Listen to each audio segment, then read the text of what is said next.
son of a bitch. Son of a bitch. Hit you with the drop kick, Marty Jannetty. Marty Jannetty with the drop kick, Marty Jannetty. Marty Jannetty with the drop kick, Marty Jannetty. Marty Jannetty with that drop kick, Marty Jannetty. Marty Jannetty. Welcome in to the latest edition of Hot Tag Wrestle Corner. I'm one half of your host. I am Rob. I'm Clint. Welcome back in, ladies and gents. This is March 24th in the year of our Lord 2024. And we're back with news, reviews, a recap of this week's Dark Side, which was about the late, great Terry Gordy. We also have a Mount Rushmore for you this week, which I crafted myself, of top champions, meaning world champions only, that were the top champion in multiple companies. Those companies being the big four. You could say the big two and then the two additional, however you want to look at it. We put it as WWE, AEW, New Japan, and I even got a couple in there for ROH. When you hear who they are, you'll understand why. But we thought that'd be a good one. And then we'll get into our shows from this week and recap everything that happened on TV this week. But first, we're going to start off with the news.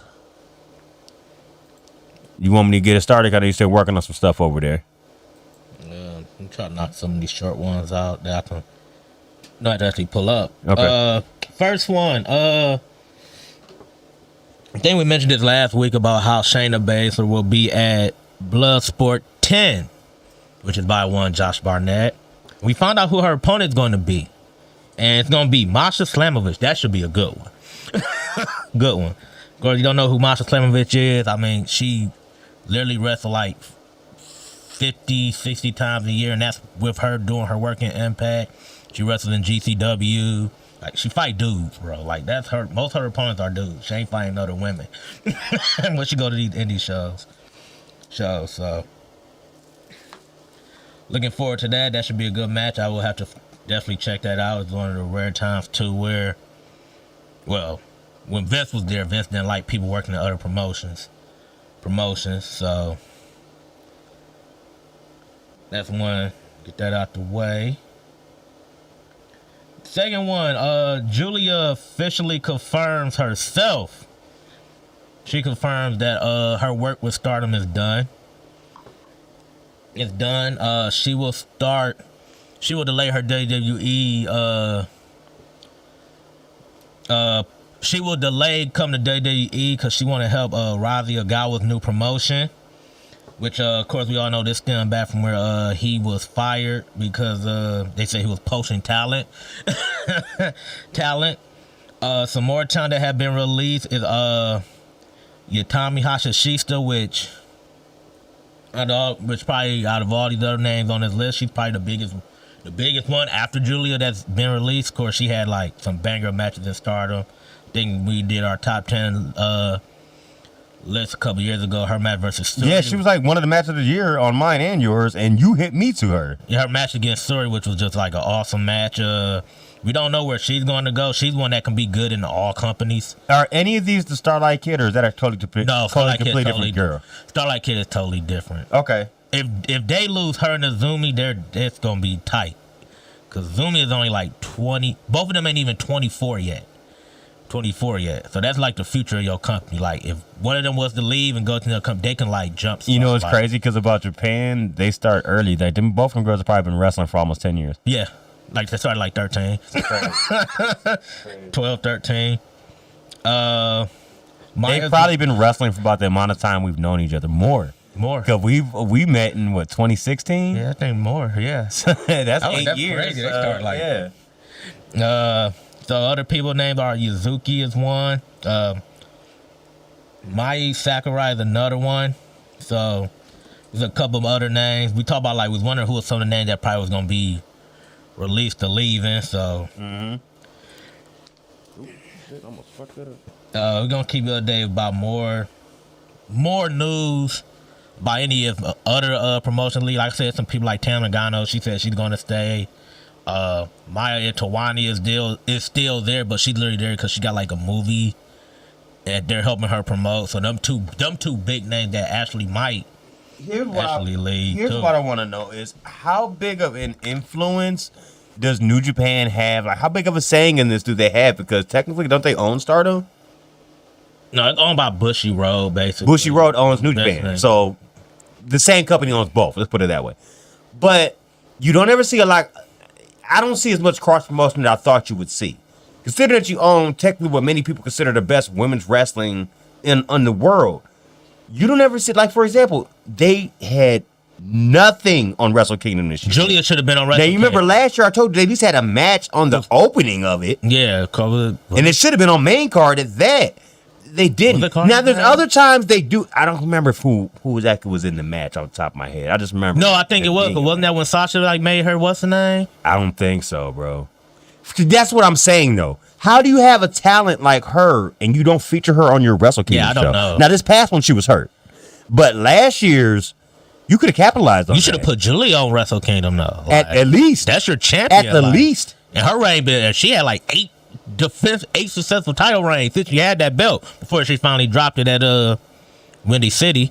But that's what I'm saying. Like, at the least, that should have happened. You do got some of the talent, though. But I don't know why they don't cross promote them more or put them more over on any of their shows, whether it be Secure Genesis, New Japan, whether it be New Year's Dash. I can say there's name show after show for New Japan, and they don't. They probably do it because they, unlike the other promotions here, they actually run a lot of women's shows throughout the course of the year. So like Stardom will have like 8, 9. So they might have had their own thing going on at the same time as the New Japan thing. They have like 8, 9 like matches, like not matches, like shows a year. I guess, but still though, I get what you're saying. You need to incorporate them in like your big one, like Wrestle Kingdom. You should have at least your best, like that Hashishita Shuri match. That match could have killed out a Wrestle Kingdom. Why not have a women's version of the Best of the Super Juniors or something like that, or a women's World Tag League?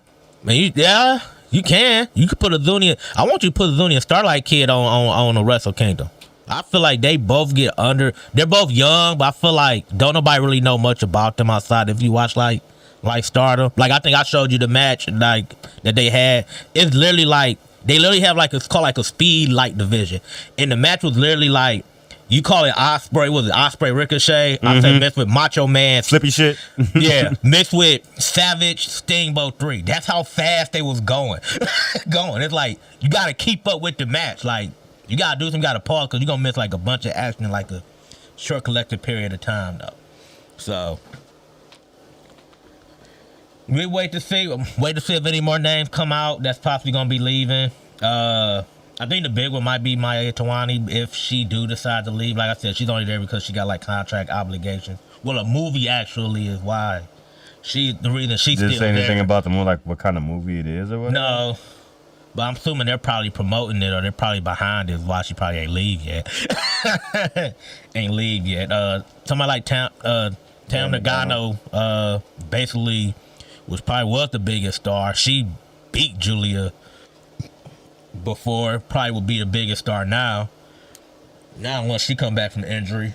So we'll see, but you kind of expected this though. Once a guy was basically kicked out, basically we said that a lot of these women superstars, they were going to go over there with him. So he may have been poaching talent, but it says something about him as a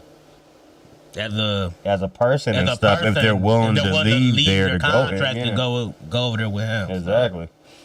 Alpha of the Wild Samoans underwent successful surgery for a fractured back. Good for him, because I know he's multiple fractures in his back. I'm not saying this as a diss, but he's got to be old as shit. The Wild Samoans, bro, were like tag team champs in 1980. I wasn't even born yet, and I'll be 40 this year.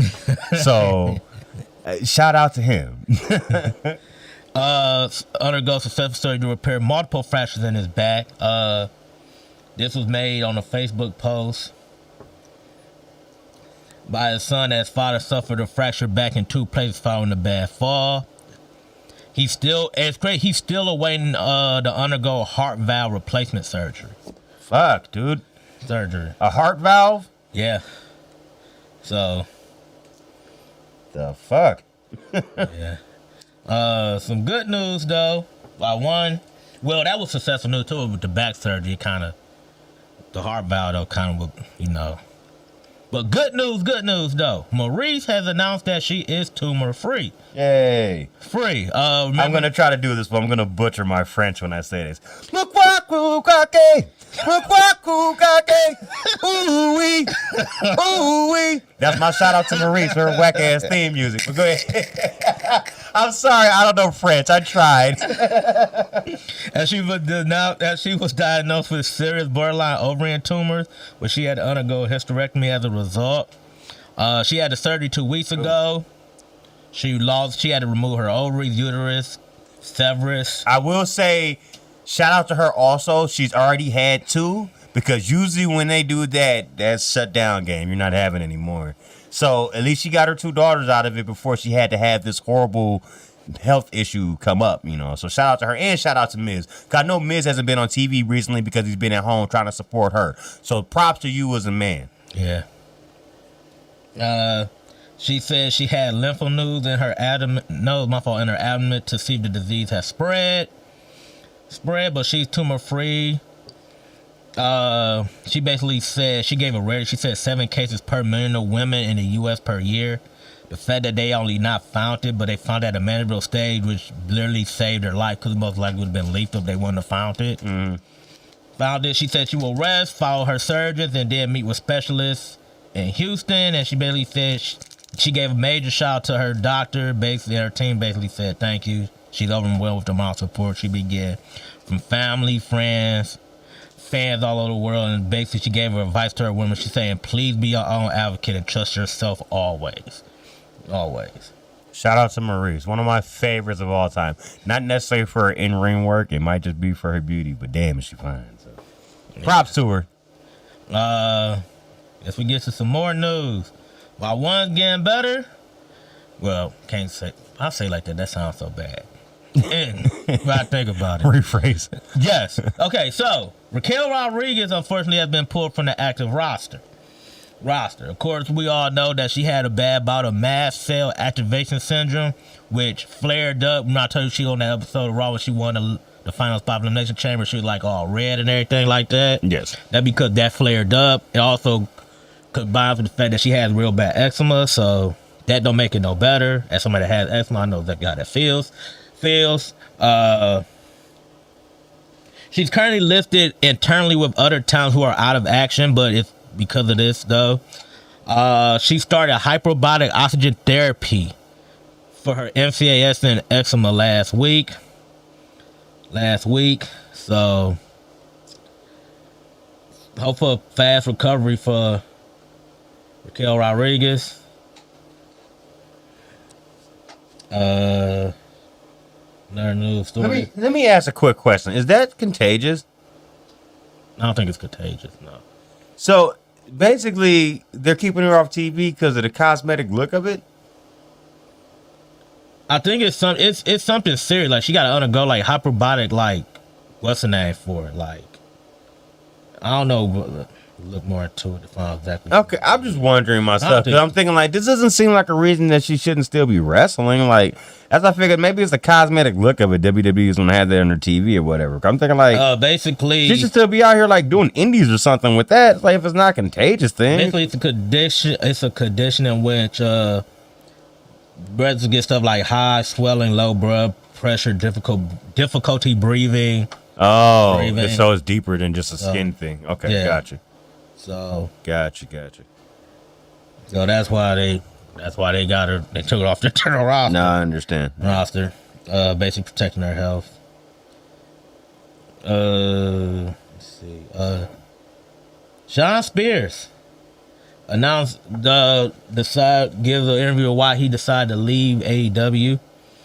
He spoke with Fightful about the decision to leave AEW and return to WWE, where he'll be working on the NXT brand. A couple parts from the interview, he said they left on good terms.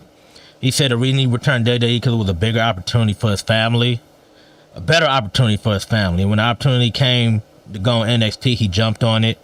He said the reason he went back there didn't go to main roster was because he get to remain in Florida with his family. family alongside working with Matt Bloom and Shawn Michaels, and he said he's blown away by the talent in NXT currently. He also said WWE is killing it also.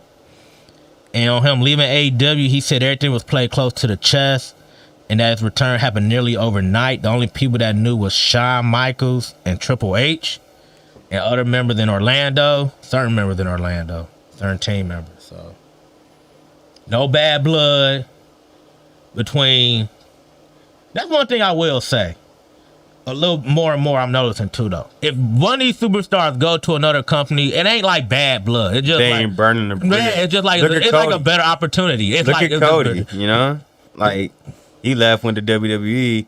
I think he could return to AEW anytime he wanted to. And honestly, I think he will because he has unfinished business over there. Because I don't know if anybody remembers, the man could never go after the world title in the company that he was. I ain't gonna say part owner, but he was EVP. I think the same, which was on purpose. But I want to see you finish that story. Yeah, they both, like I said, same thing. Marseille Monet. They both can not go now. back. I know you got a business. Yeah, but like they both can go back, and it wouldn't be no problem. 3 to going 5 to the years other from now, why not?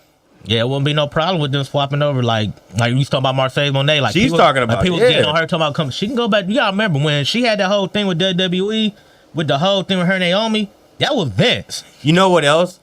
All she's doing is increasing their want for her because they already want her now, and she set her number like, "This is my number. You want me back? Match this number." They balked at it, thinking she wasn't a big enough superstar. She said, "Fine, I'm gonna go over here where they think I am," and they paid her correctly. Now she's gonna raise her platform, and then when this issue comes up again, and she's like, "Now this is my number," and it's raised. They have no choice but to fucking match it. Or don't even get in a conversation with her. Because you know the deal. It's not like it's going to go down. Now, if she has a bad run here, maybe she might be on a status where she has to, I'm not going to say crawl back, but I'm going to say like she's willing to humble herself, lower her number to go back because maybe her run here wasn't as good. But I don't think that's going to happen. But I think what Marseille Monet was, it just wasn't the fact that like, I just felt that like they felt like they didn't want to get that much money to somebody that would. When she was here, she had a hard time staying. And I'm not saying that's not like what, but health sometimes do play a part. True, though. but she's like she is one of the she's best. easily top 3, top She 5, is. one of their all-time women superstars ever in the history of that company. Top 3, top 5. Man, you can say probably top 5, top 3. Yeah. But yeah, you can. But my thing is like I don't blame them. They probably didn't want to pay that much money. Like durability is the thing. Like true. Thing, I like, think that's part of the reason I think this opportunity in AEW should work better for her because she ain't got to wrestle. It's not as much of a schedule. Yeah. It's not as hard on her body. Yeah. You essentially, if you hear Tony Khan, they really like mostly wrestle once a week. If you think They about don't really it, do like they don't do how live many shows. cats actually wrestle on Collision and Dynamite in the same week? Outside of Orange Cassidy. And sometimes Moxley. That's a rarity with him. You know what I'm saying? Yeah. Usually you'll get him and Orange Claudio on Dynamite, and then you'll get Danielson on Collision or Yeah. vice versa. You know what I'm saying? So, yeah. Oh, you said Dynamite and Collision. Yeah, I'm just saying. No, that's rarity. It's rare. I'm thinking Rampage with Cassidy. Like No, that Rampage. he always though. That's a little one different. of those two. But yeah, rarely. I mean, well, probably with the last one, probably was Chris Statlander. Probably when she. If did the not show. her, I'm thinking Moxley. Probably was. That's what I'm Moxley. thinking. Mox. Here's my candidates for that: Mox, FTR, or Danielson. Those are the three That you see 'em doing Danielson's it on the most. Collision every fucking week Yeah. with at least a match, if not a promo. He'll easily pop up on Dynamite, but usually it's one or the other.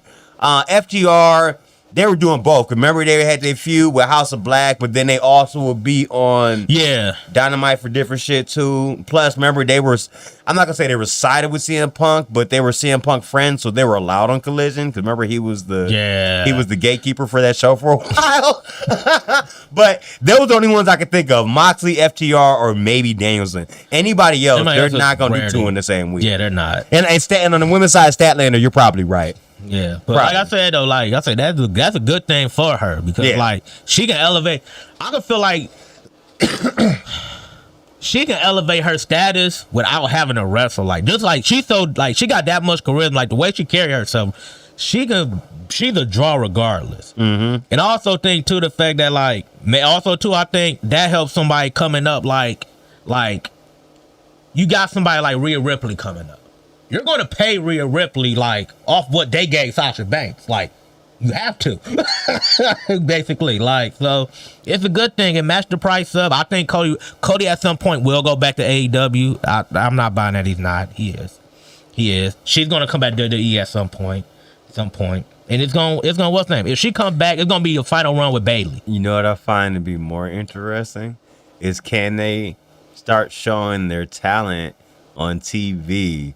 For example, you know how during the UFC they'll have, oh, guess who's here watching the fight tonight? We have Michael Chandler, or we have this guy or that guy, Bilal Muhammad, whatever, right? So sometimes they'll show a WWE person. This is more relevant now that they have the merger, but prior to the merger, you might see, like, you remember the time that Brock Lesnar and Undertaker had that face-to-face after the Lesnar match? Was it UFC 200? It might have been 200. I can't remember. Probably been. It was the one he had fought Mark Hunt. So I want to say it was 200. Anyway, after that's when they had their nose to nose. He was like, you want to go with that shit? But now that they're a merger, you'll see it more. But here's my question before I stray off to the left, to the right with it. So, like, for example, you say with Michael Chandler now calling out Conor McGregor. He called him out on Raw. He's been calling him out, though, because they were supposed to fight and that shit got canceled. So, yeah, I get that. But he's doing it like, I don't know if you'll see Conor in there again or not. No, Conor said he's about, no. We'll see. He said that, but it's been a minute since he lost his last fight to Poirier. It's Conor McGregor. It's been at least 2 years since that fight. So this is the MMA show. Shout out to our boy Tim Fairbanks. You know what I'm saying, on the MMA side. We'll refer to him on that. But anyway, back to what we talk about here. But my point I was trying to make is, maybe there's like a Rhea Ripley in the crowd, but can you do that anymore? Because her dude is in AEW, and you know they're at the show together. So if you got, might not be able to go that far. If you got wrestlers on both sides, can you do that? I mean, but then again, if somebody's gonna look hard enough and post it on social media anyway, though. True. Now they spotted Bayley on what's it? Bayley was up high, like they spotted Bayley. She was hanging over the thing, though. They spotted Bayley. You put yourself out there to get best caught. Friend too, though. That's her best friend. I get it, but you still shouldn't be leaning over the guardrail where the fucking fans can't see you. I mean, you put it on yourself for getting caught in that picture. Yeah. That's, like I said, that's her bestie, though. That's her best. But I get it. I'm not hating. I'm just saying, I think if you're a couple, you can get away with it. Like, I don't think it'll be an issue, because everybody know that Rhea Ripley and Buddy Murphy is like engaged. Like, what's her name? Like, now you got, like, we know that, but some people like, oh, well, where she with Dom? Like, no, because Dom married too. They're like, but he's not married to somebody in the industry, so it doesn't matter. He's not, but I'm just saying in general, though, like, they're both married, though. Like, true, they're both married, so it's like. And also, if you know the history behind certain people, you'll find, like, when Naomi was at started on Impact, Monet was there, like her debut match when she won the championship. She was there, like, she was in the crowd. She was in the crowd. Now they spotted her in the crowd. I'm like, it's certain people that's going to stick out. I'm sorry, she's going to stick out in the crowd. In the crowd, she's wearing her fancy wig that she's wearing. Like, they knew it was you. You stuck out like a sore thumb, but.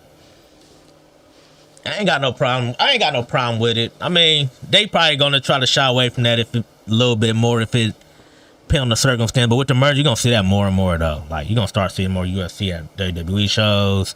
You're gonna start seeing more what's the name? Like, didn't Izzy like come out like Undertaker theme at the one UFC event when Undertaker was in? Michael Page came out to it at $2.99. He also throw Pokeballs at people too when he be beating people. We do the Pokeball thing after he beat you, though. So he didn't do that here. I don't think Dana would have been on that shit. But he did come out the Undertaker theme for like half of his entrance, and then he switched to something else.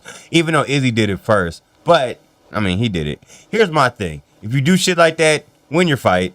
Don't do that shit and then lose, because then that not only embarrasses you. Now that's what I'm saying. I'm Undertaker. I'm calling you like, don't do that shit again. That might be like Michael Page, because Michael Page, I think he wrestled for Bellator, and after he win, he throw the Pokeball like, and what's the name, like, oh, caught me, or what's the name? It's the most cheesiest thing ever. That's as bad as Action Andretti with the fucking water bottle. Okay? I'm a 90s baby, so I'm like, it's cheese, but I like it because I get it, because when you beat the other Pokemon, you capture them. But I get it. I don't mean I like it. But it's stupid. That's as bad as Action Andretti with the fucking water bottle, bro. What, you my Hydro homies? At least the Pokeball would make sense, though. I can't speak about him just gulping the mouth of water. This is a hydration situation. Go ahead, man. Hydration situation. The Motor City Machine Guns. Their contract, they are free of their contract at the beginning of April. Some people expect them to leave, while other people are think they can be talked into staying. Alex Shelley filed trademark for the team name, as well as MCMG. Rob, of course, that's Rob's favorite tag team. He's a big fan of Chris Sabin. Rumor that they might go to AEW. Feud with the Young Bucks. This makes me even more frustrated. I do not want that fucking charisma vacuum in my company, bro. I don't. I'm Chris fucking Sabin, bitch. What? That promo was so uninspiring, bro. I'm like, no. I'm like, oh my god, bro. Like, oh man. That promo was funny. They cut on Impact the before he fought Ali and he lost the title anyway. That was just so funny though. I'm like, oh man, the less unconvincing promo ever. Last news story I have is Conan has basically urged Tony Khan. He's been talking a lot lately. First about the CMLL guys not getting what's the name. Oh god. All right, go ahead. But he said he feel like Chris Jericho need to be taken off TV. He said his character has grown stale. He cited that basically he uses MJF as an example. He basically said, I can feel it. He said, I feel it right now, Chris, and that boy is stale. He needs to. It's hard to come with good ideas every fucking week. You know what I'm saying? Get hurt. Let people come back and miss you or something. That's what's going to happen when MJF comes back. The place is going to pop. They miss him. He isn't oversaturated. Rated, basically. What he was saying to Chris. He's absolutely right. And then I guess he had a promo. Fans was screaming retire, I guess, during one of his promos. He's getting that a lot recently. Ever since that shit came out with Kylie Ray. Remember that a couple months ago? Yeah. Ever since that came out, he's been catching a lot of flack, bro. Another reason why you should probably go take a break. Let some of your heat die down and shit, you know? Yeah. But that is all of my news. All right, I'll get into mines, man. All right, so just to structure them a little bit, we have 3 Salty Bitch Uncle Eric stories. We're going to save those for the end, of course. Yeah. We have a Scott Steiner origin of Steiner Mask promo. I'm going to save that for the end. And also, before we even get into those, I have another one that may be funny with Matt Riddle recalling meeting Rob Van Dam at a cannabis party. Oh, that's going to be funny too. A cannabis party that was at the Playboy Mansion. Oh my God. We'll get into all those. But before we get into those, let's get into these other stories that I have here. We're going to save those. Let's start with this one because we already did this. We talked about this previously. Booker T addresses claim of having a near run-in with CM Punk. Now, we claimed that apparently that was cap, but this is from Booker's point of view, so let's hear him out here. On the latest edition of the Hall of Fame podcast, Booker T talked about his claim of last week that he claimed that him and CM Punk had a run-in backstage. So he considers Punk a friend and was just joking. So let's hear what he says. Quote, you know what? I don't know why people want me to have a fight with Punk. I saw somebody said, I just want to see you and CM Punk have a fight. Look, CM Punk, we don't have a fight, okay? I want to let everybody know out there, I have no ill will towards Punk. Contrary to popular belief, I consider Punk a friend. When I'm saying something about CM Punk, guys, do not take it literally. Like the internet and these sites do. Don't take it serious. Don't jump into that mud. Okay. Anyway. On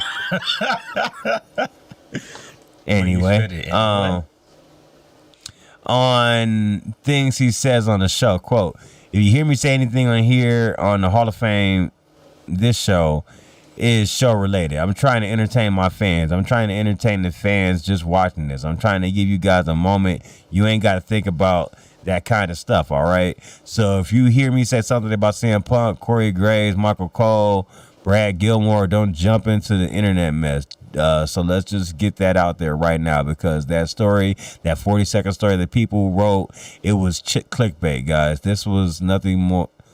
That's what it was more than anything. Did I put it out there? Did I say it? As far as I had a beef, I was gonna run up. Yeah, I said it, but entertaining you guys, just entertaining, playing around. No, hell no. That was his words. End quote. No, that's backpedaling. You backpedaling because everybody called you out. Say no, that ain't true.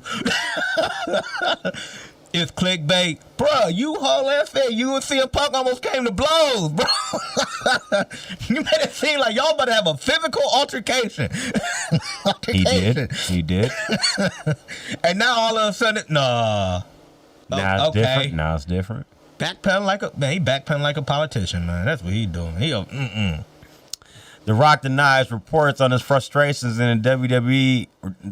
On frustrations in WWE, not his frustrations, over his language. As previously reported, it was rumored the Wrestling Observer has newsletter that there were frustrations within the WWE roster over Dwayne "The Rock" Johnson's using edgier language and curse words in his promos on TV and social media, using it as a double standard for the company, and the former WWE champion has taken social media to deny the story. I mean, I have heard he's been dropping a lot of F-bombs on Twitter. The man literally said crackhead Karens. The promo. The Rock wrote on his X account yesterday, "This story is complete horse shit."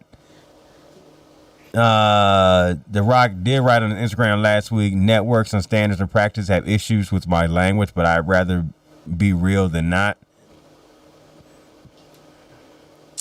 It should be noted that the frustration appears to come from within WWE, sending out a company memo about WWE being a PG product and what language to use on social media, and which doesn't appear to apply to The Rock. Additionally, the post that The Rock is quoting appears to be misquoting the Wrestling Observer's earlier report, which indicated the wrestlers on the WWE roster and not TKO officials are the ones who think The Rock should be setting the example as a member of the TKO board of directors.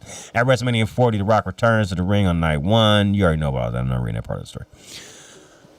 So, interesting. He calls it horse shit. I've been hearing rumors about it for a while that he's just allowed to do what he do, which I get that he's part of the board, but you probably should be held to the same standard if they're putting out, if they're putting out memos letting you know, hey, we're PG, so you can barely say ass around here. I just think it's just him part of this whole new heel gimmick, bro. Like, I can do whatever the hell I want. I'm part of the board, okay? I am part, because he's been mentioning that a lot in his promos too. He mentioned that, like, I'm on the board. I can do whatever I want. I want. So I just think it's probably I think it's just part of his whole heel gimmick. I mean, but you can't be you can't be saying crackhead Karens and stuff like that, though. That's a little bit outrageous, though. Outrageous. Like, you can't be taking shots at Memphis about Ja Moran and all that. Well, he deserved the shots. He get thrown his way. His way. Shots, gunshots. But yeah, I get it though. You gotta hold him to the same standard. You know, I think it's him part of the character, but yeah, at the same time though, he have been going a little out there with some of them promos. But I like it though. That's why I like heel rock better than face rock. Rock. Bullet Club War Dogs member Alex Cogman has said that he is retired from wrestling. Apparently, he posted on Twitter Saturday night to announce the news. Quoting, "Yeah, I'm retired and it sucks. Now leave me the fuck alone. Actually, I have some merch and gear to sell still, so don't fuck off just yet." That's the perfect way. I think you're retiring. Coggan has yet to elaborate on the reasons for retiring. He was a regular for NJPW, most recently competing for them at New Beginning in Osaka in February in the cage match with the Bullet Club War Dogs. Defeating Francisco Akira, Hanare, Jeff Cobb, TJP, and Will Ospreay. His last match was February 24th at Psycho Circus 21, where he and Sean Watcher defeated QGTM. His contract is set to expire in February. Saving that. Tony Khan had talks about AEW Max. I hope Kenny Omega back soon. Tony Khan recently spoke on an update on AEW's talks with Warner Brothers Discovery as well as Kenny Omega's recovery. Khan spoke with Comic Book Nation and spoke with AEW's streaming prospects on Fox and Omega's recovery from diverticulitis. On his talks with Discovery, well, I'll go into the Omega thing first because it's not much of an update. We already talked about it. basically, Kenny needs a surgery, and if he gets a surgery, he'll be back in a couple months at the earliest. We recently talked about in the last time we spoke about Kenny that he had a setback in his recovery. So that's as much from his side. Now, this is Tony's point of view. Quote, we miss Kenny Omega very much. Hopefully we'll be back with us soon, and certainly I think the fans will be clamoring for his return. There will be a massive ovation if and when Kenny does come back to AEW. I don't want to put pressure on it. He was really in a bad way, and I don't want to put a timetable or try to rush him back. But I'm quite optimistic. We'll see Kenny Omega again, and certainly it's something for all the fans to look forward to. I think everybody's going to go crazy when Kenny does come back, which I think we're all very optimistic about. As far as the talks with Warner Brothers Discovery, quote, we're actively negotiating right now. Something we'll be really excited about will be bringing AEW to Max. And it's something that we've talked about. It just needs to make sense for everybody. I think when we find a streaming home for AEW is going to be a long-term plan.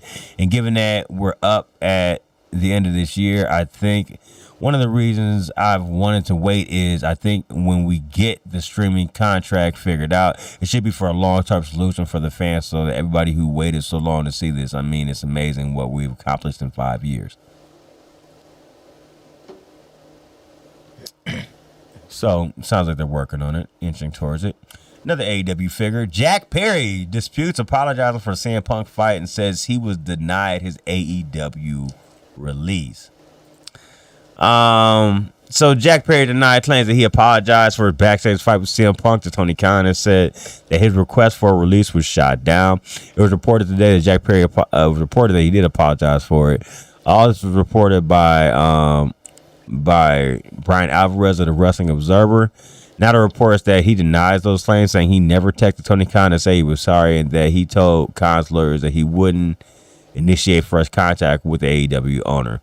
According to Perry, he didn't hear from Khan for 2 months after All In pay-per-view, and that Khan has set up meetings before Full Gear in November.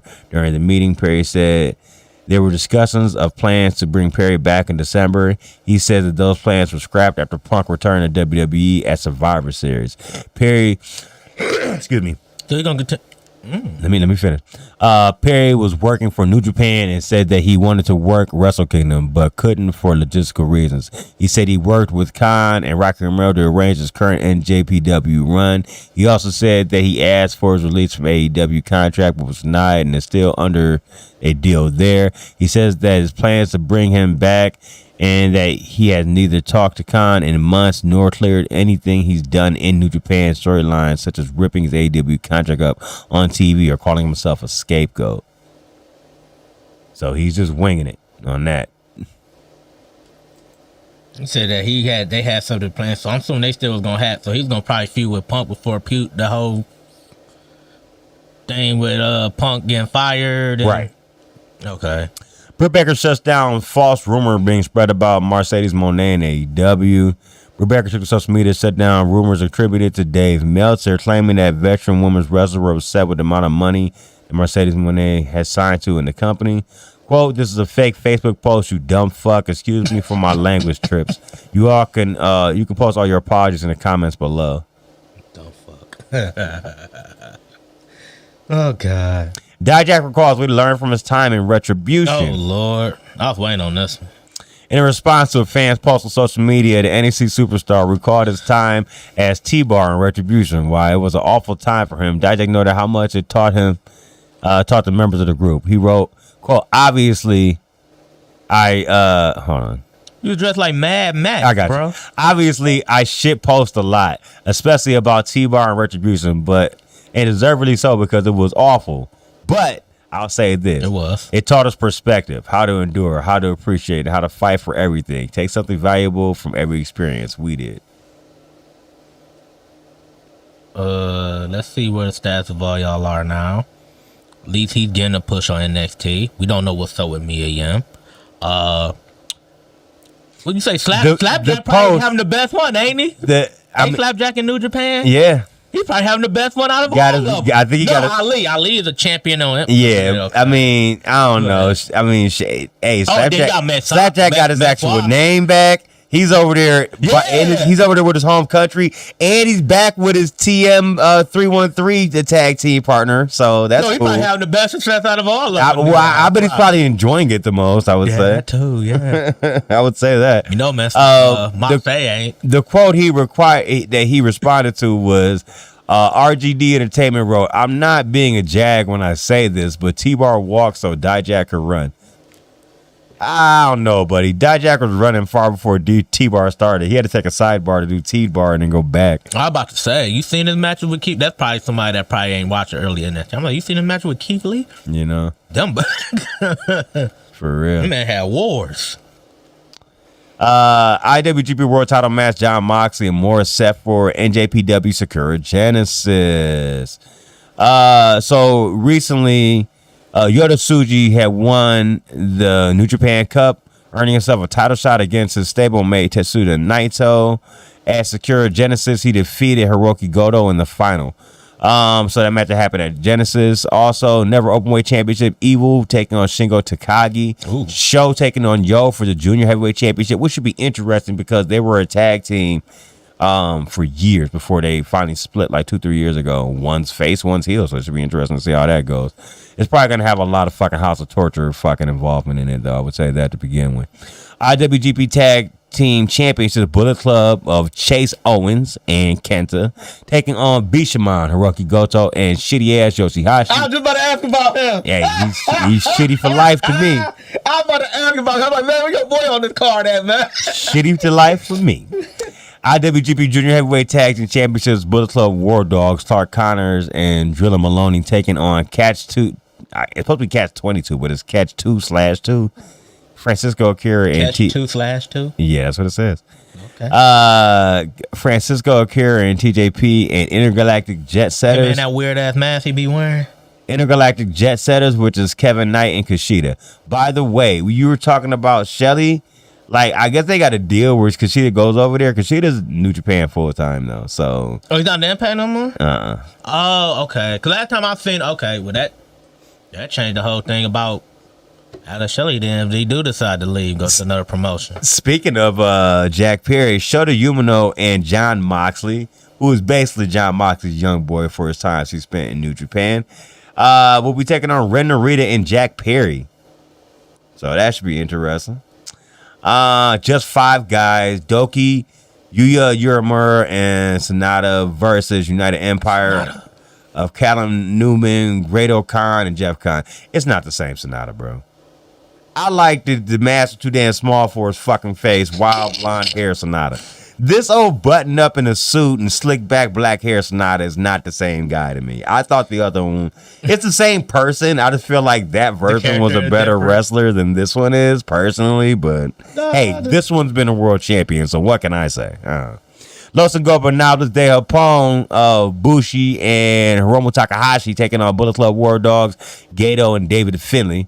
Damn, David Finley's pretty far down on the card on that one. I'm about to say, they've been trying to make him a top guy, so I'm like, that's interesting. And Ryusuke Taguchi and El Desperado taking on TMDK of Zack Sabre Jr. and Kase Fujita. Saving that. MLW reportedly interested in one of my favorite announcers of all time, who got a Raw deal in WWE after he was arguably NXT's greatest announcer ever. Fight me. Mauro Ranallo. It's reported on Fightful Select that MLW had been in talks with him about a potential appearance with the company. A deal is not currently done, but there is interest from MLW in him. MLW's Core Bauer previously worked with Ranallo for projects for Strikeforce. Ranallo was with WWE from 2016 through 2020. Appeared with Impact calling the main event of Impact Rebellion 2021, which is Kenny Omega versus, I had to remember. It wasn't Moose. It was somebody else. I can't remember off the top of my head. But yeah, that was the Kenny Omega main event when he was starting his belt collector run, when he was the world champion in AEW. Morrow called that match. I remember that. Morrow works regularly with Showtime, having provided commentary for now defunct Showtime Championship Boxing, as well as Glory Kickboxing and Victor Fighting Championships. Oh, so then he's open. I didn't realize Showtime didn't do boxing. Yeah, they stopped doing boxing. Didn't HBO stop doing boxing too? HBO been stopped. Damn, that's crazy. It's all on Danza now, I think. DAZN. DAZN. That's how it's pronounced. I know it's spelled Danzin, but it's pronounced That's DAZN. stupid. It's pronounced Fucking DAZN. stupid. They just left the like. Stop trying to be fancy. They left the with vowel O and E out. Nick Aldis confirms he has a torn bicep and recently had surgery. He took to social media, confirmed the injury. The SmackDown GM posted, quote, "Yes, I got surgery and a ruptured bicep tendon, and yes, the Sheets had it within minutes. God bless them. Must be a slow news day. Anyway, it was a freak accident. I'm on the mend and will continue to fulfill my obligations. Hashtag SmackDown." Yeah, because you made a lot of SmackDown moves we'll get to like when we get to SmackDown. He cool. He got Mickey James taken care of him. Hardcore country.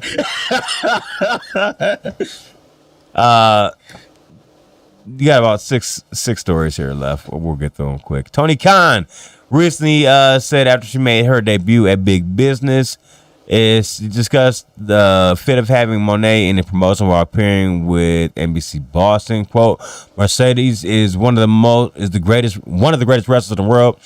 She's going to help bring in new audiences from all over the world. Not only is she going to come in as one of the faces of AEW, as one of the top stars, she's also one of the best wrestlers, one of the most charismatic people, somebody who loves wrestling. Mercedes is not only someone who loves the wrestling business, loves getting in the ring and wrestling, but also loves fans. That's what we're all about in AEW, and that's why Mercedes is perfect to be the face of AEW."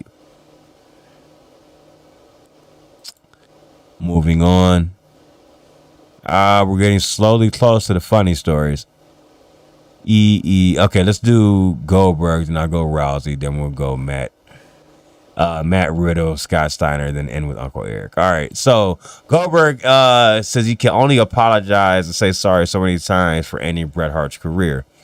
In an interview with Tim Green for Nothing Left Unsaid, I wonder if that's the Tim Green that used to play for the Falcons. I'm guessing it probably is. I probably could be wrong though.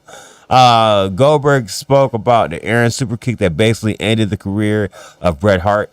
A sidebar, the only reason I'm guessing that that's the same guy that played for the Falcons, because they would have played together in the early 90s in the Falcons, because the little bit of time Goldberg spent in the NFL, I believe he played for the Falcons. Anyway. Yes, I believe it is, because the way he's talking about it, and you'll see in a second. Anyway, Goldberg spoke about the Aaron super kick that basically ended the career of Bret Hart, which Bret has not forgiven him for. And never will. This is about almost 25 years later. Goldberg has apologized in the past, but Hart has called him out for the incident since then. Quote, this is Goldberg. Quote, "For you, Mr. Tim Green, I will talk about it. For any other piece of media or any other podcast, I won't talk about it anymore. I won't talk about it anymore. Bret Hart, I was a baby in the wrestling business. I was in WCW. I had a rocket in my butt as far as trajectory is concerned, character-wise. Bret Hart had just left the WWE. We all know about Bret Hart being one of the best wrestlers in the history of the world. I was looking for as many mentors as humanly possible, and this guy was one of the best ever. I was enthralled with him. I didn't idolize him by any stretch. I don't idolize anyone, but I put him on that pedestal to be someone to very much learn from. They put us together, and I did learn a lot from the guy. I wouldn't trade that for the world. We had a match, and unfortunately, during the match, something went wrong. I kicked him in the head. It was very stiff, and it was an accident. I never maliciously would try to hurt anyone. It was very stiff, but it was an accident. As he said, I would never maliciously try to hurt anyone. Let me rephrase that. I would never hurt anyone in a situation like where they gave me their trust. Wrestling is like a dance. You can't perform properly if the people aren't doing their thing. I didn't do the thing right. He caught it in the head. It ended his career, and I never lived it down. You, Tim, know me. You've known me in a situation where I had to fight Fralick, NFL guard Bill Fralick. This is definitely Tim Green that played with him on the Falcons. I remember it because Bill Fralick played in that same Falcons team. But anyway, just about every day to survive. I'm not a malicious person and would never take advantage of anybody, especially in a physical sense like that. It was a complete accident, but to this day, he thinks I did it on purpose. I felt horrible for what I did. It just happened. That's the Bret Hart story. I've heard for 15 years. I've heard about him bitching and moaning about me kicking him in the head. I can only say I'm sorry so many times, and I can only be remorseful for so long. That's where we are. I still want to kill him. Then he laughed. And this is why Bret Hart roasts your ass all the time. He can't even apologize right. That's his words. He said he did apologize right, but he won't accept it. That's what he says. All right, here we go.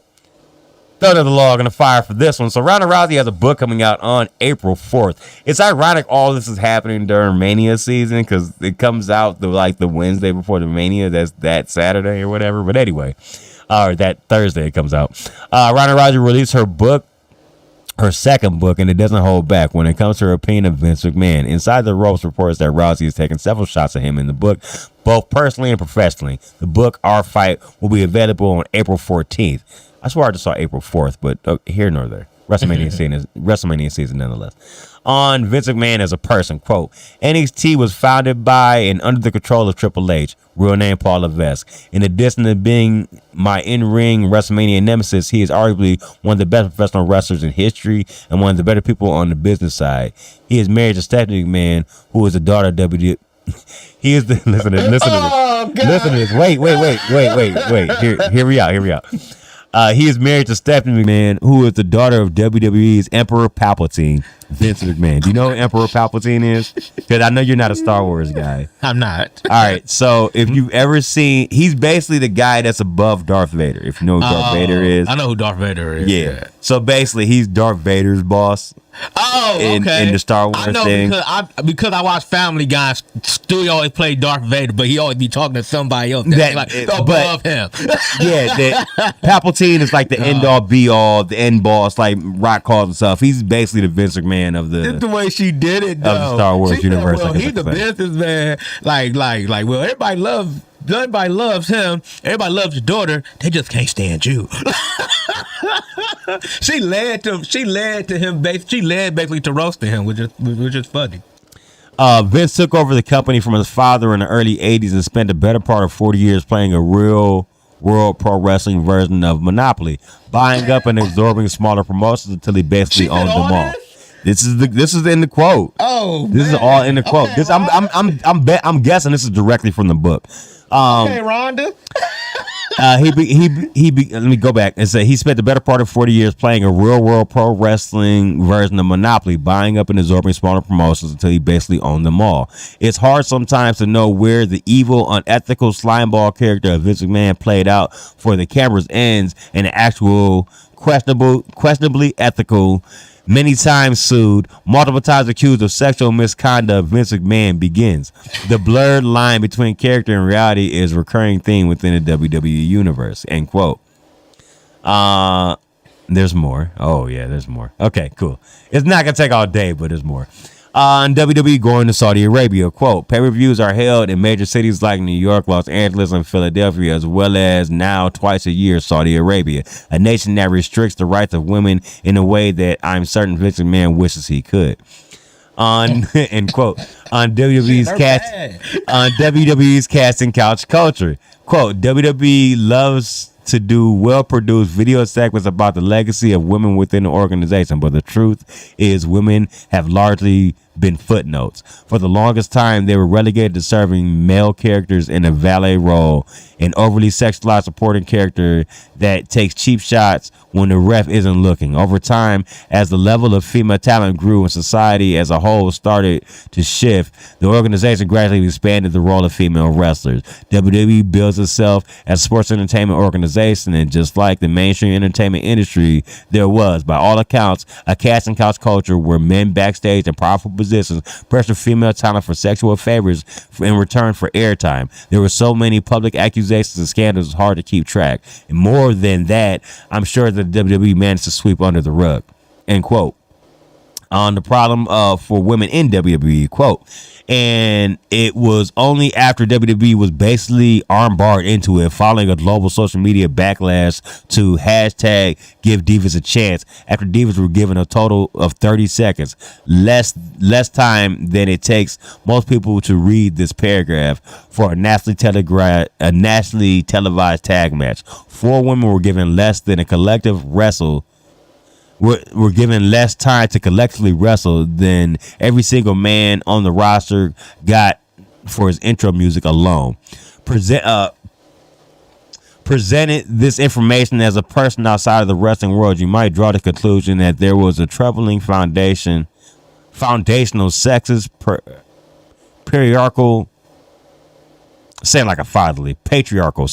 patriarchal culture within the WWE. You could be right. I have nothing but respect for the female wrestlers who paved the way for the women wrestlers today, and nothing but disgust for the amount of sexist, degrading bullshit they were put through. That's the end of the story. So yeah, she was in her bag on it. And at that, I wonder how much more did she level at him if she didn't have enough words in order to shit on Bruce Pritchard and John Laurinaitis also, because she wanted to. So she did go in her bag on that one, bro. She really did. All right. Now to the stories that I teased. Scott Steiner on the Origin of Steiner Math promo and seeing MJF riff on it. Scott Steiner is famous for, among other things, the Steiner Math promo in TNA. Oh, God. He recently talked about MJF riffing on the promo. MJF echoed the promo in the lead up to AEW Dynamite Grand Slam, where he was to battle Samoa Joe. And Steiner talked about that interview with For the Love of Wrestling, quote, the story behind that is as much as I wanted to entertain the fans, I always wanted to entertain myself. I always wanted to make myself laugh. And as a matter of fact, when MJF repeated the interview for AEW, it made me laugh. He continued, so it was just something I came up with. The numbers made sense. I didn't realize that it would be around to this day, but people love it, and it's a great thing. The numbers don't lie.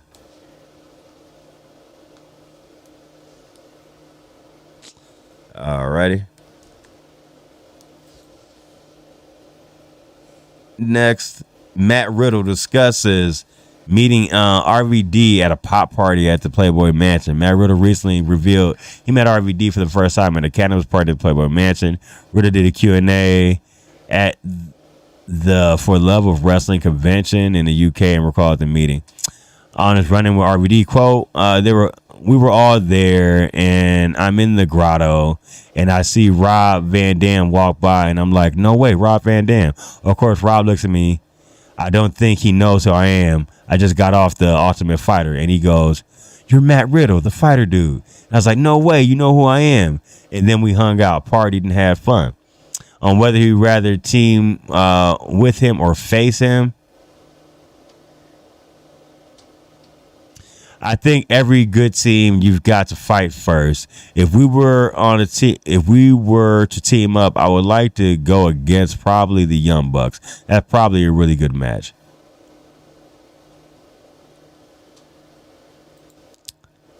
And reserving for our last stories, Uncle Eric. Yeah, but Uncle Eric in like a couple weeks. Well, I got plenty of them here to fill you up for the next couple of weeks, too. All right, Jersey. Oh, yeah. All right, anyway. So, let's talk about it.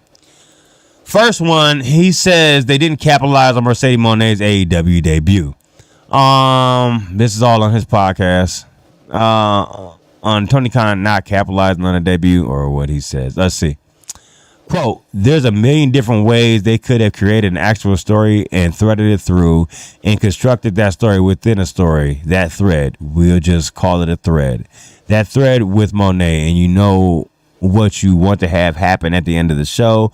You know the finish, work backwards from the finish. Give us a couple of plot points, actual along the way. It could be something very subtle. It could be a look over her shoulder at other talent. It could be male or female. It could do anything as you describe it. There's a million different things you could do that are better than doing nothing. I mean, I don't get it. Tony Khan doesn't know how to produce television. Pure and simple. It's that fundamental. It's the same thing every time he rants about Tony Khan, It's bro. always storytelling thing. Here's the problem. So much of your storytelling killed your promotion. even that. It killed WCW because you didn't wrestle enough and you did a bunch of bullshit like putting Oklahoma on the television going against Alundra Blaze for the Cruiserweight title. You might as well drop that motherfucker in the trash can like you did the WWE Women's Championship. It didn't matter. Storytelling my ass. I'm not even going off the storytelling. Tell him. It's the fact that he always takes shots about shit being produced poorly.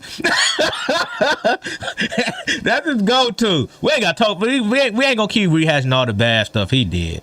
And by the way, you did add the pun at JR, by the way, who was battling balls palsy, which was real low class of y'all to do that. Now, here's my question real quick.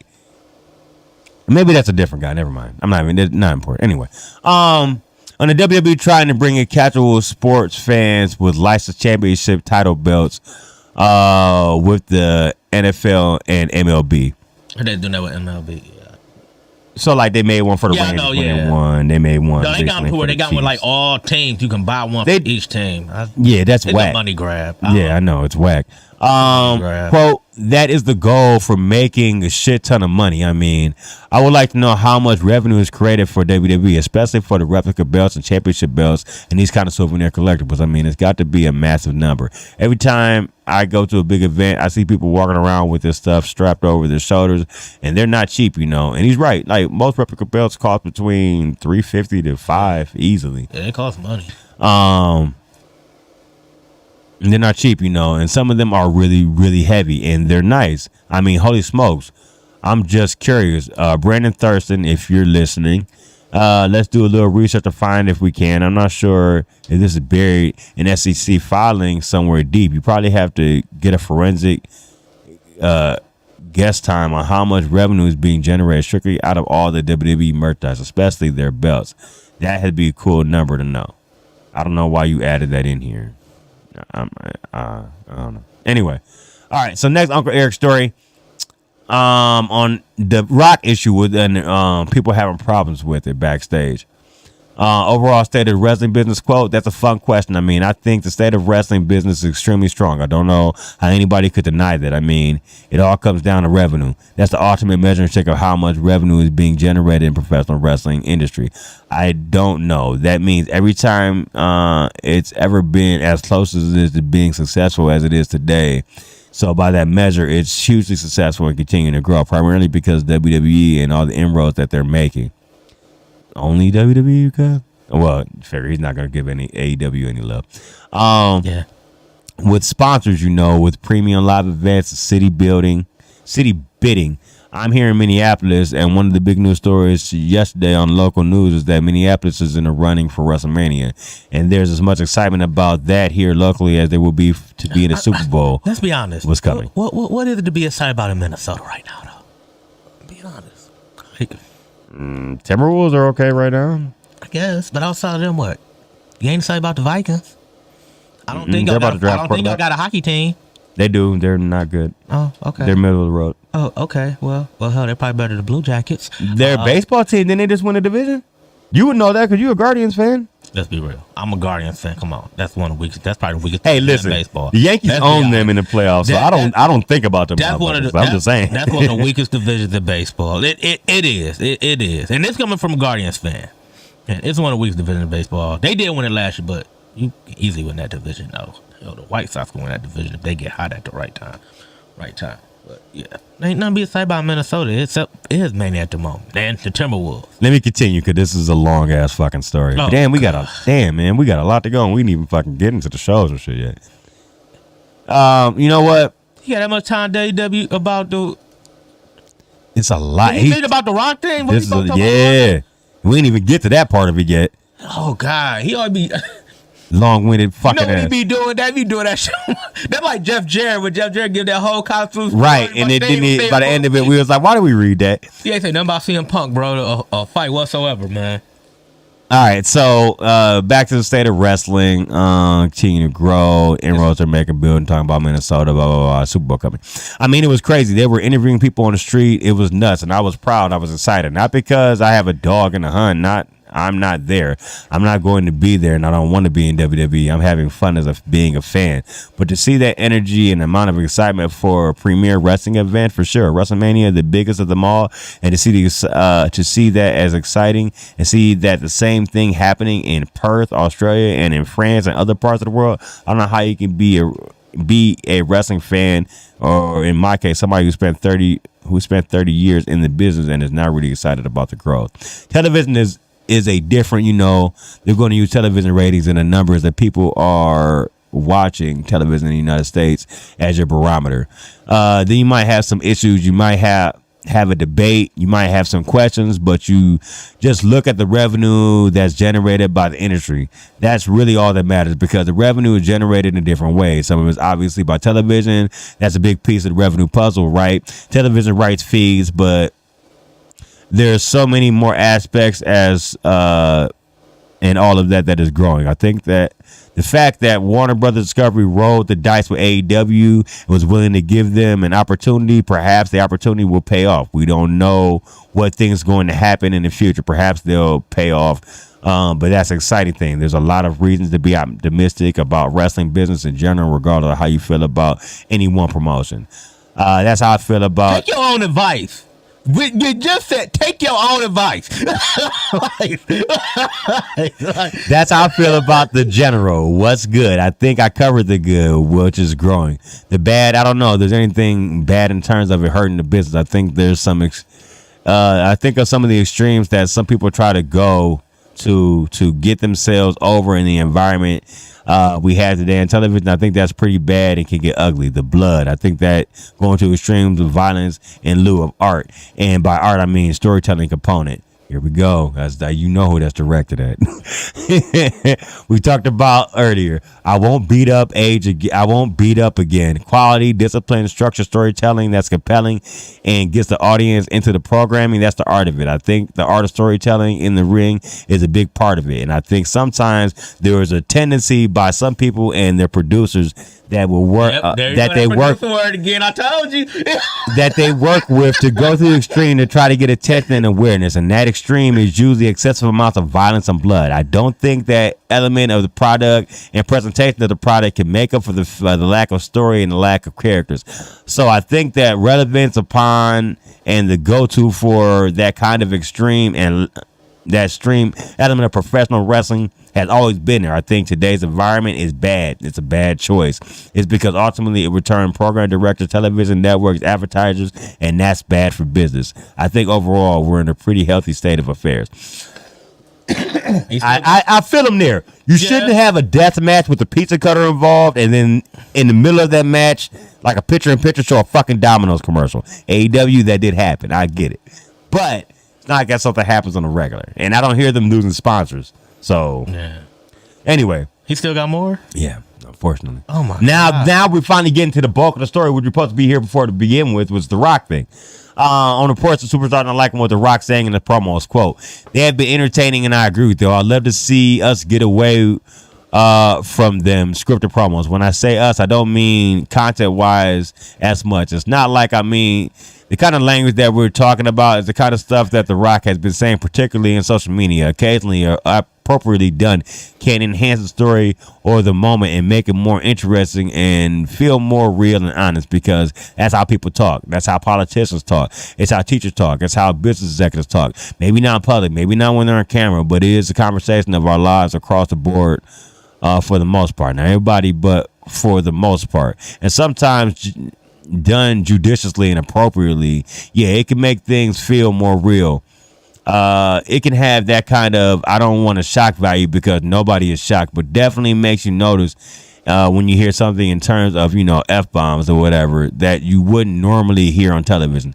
It gets more attention. That's the purpose. But when it's done too frequently, then it becomes boring.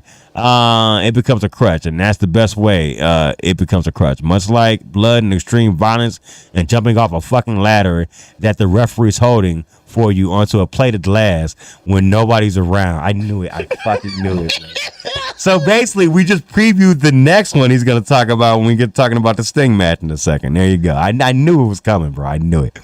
is holding for you while you jump through plate last and nobody's around, just so you say you did it. If that's as far as you're going to have to appeal to your audience and you rely upon that too much, it hurts your product overall because you're relying on that as opposed to great character and great story. Let it go. I'm gonna stop here because it's still two big ass paragraphs left for this Lord, shit, no, dude. yeah, We're gonna move on from him. So he didn't even really get to the damn topic. He did pull a motherfucking what's name on it. He did pull a Jeff Jarrett on that one. All right, so here's the Sting match thing. Much shorter than the last. Much shorter. On the retirement match of Sting. Please don't crap on it. Quote, I think it was close to perfect. I didn't like the match necessarily. It wasn't my style of match. It wasn't what I would have done, but that doesn't mean it wasn't right. It was just not my thing. Oh, what you would have done is have the motherfucking ref going, make a fast count, but Hulk Hogan talk in his ear before the fucking match and say, no, make it a regular count so I still look good, brother. Then have Bret Hart come in and restart the match just to do the shit again. After you built for this shit for a year and a half, then you want to fucking tell me about how somebody else does their fucking matches and their storytelling. I hate this motherfucker, bro. I swear. Anyway, what he would have done differently. Quote, I would have liked to see more of a story. Here we go with the story shit again. I'd like to see more of a story, more of a build-up with Sting, personally. But at the end of the day, it doesn't really matter what I think or what I feel. What I was hoping is the next morning that Sting will wake up, Steve Borden will wake up with a smile on his face and feel like he accomplished exactly what he wanted to accomplish. I think that's how he woke up, bro. What the fuck, bro? This nigga is a trip, bro.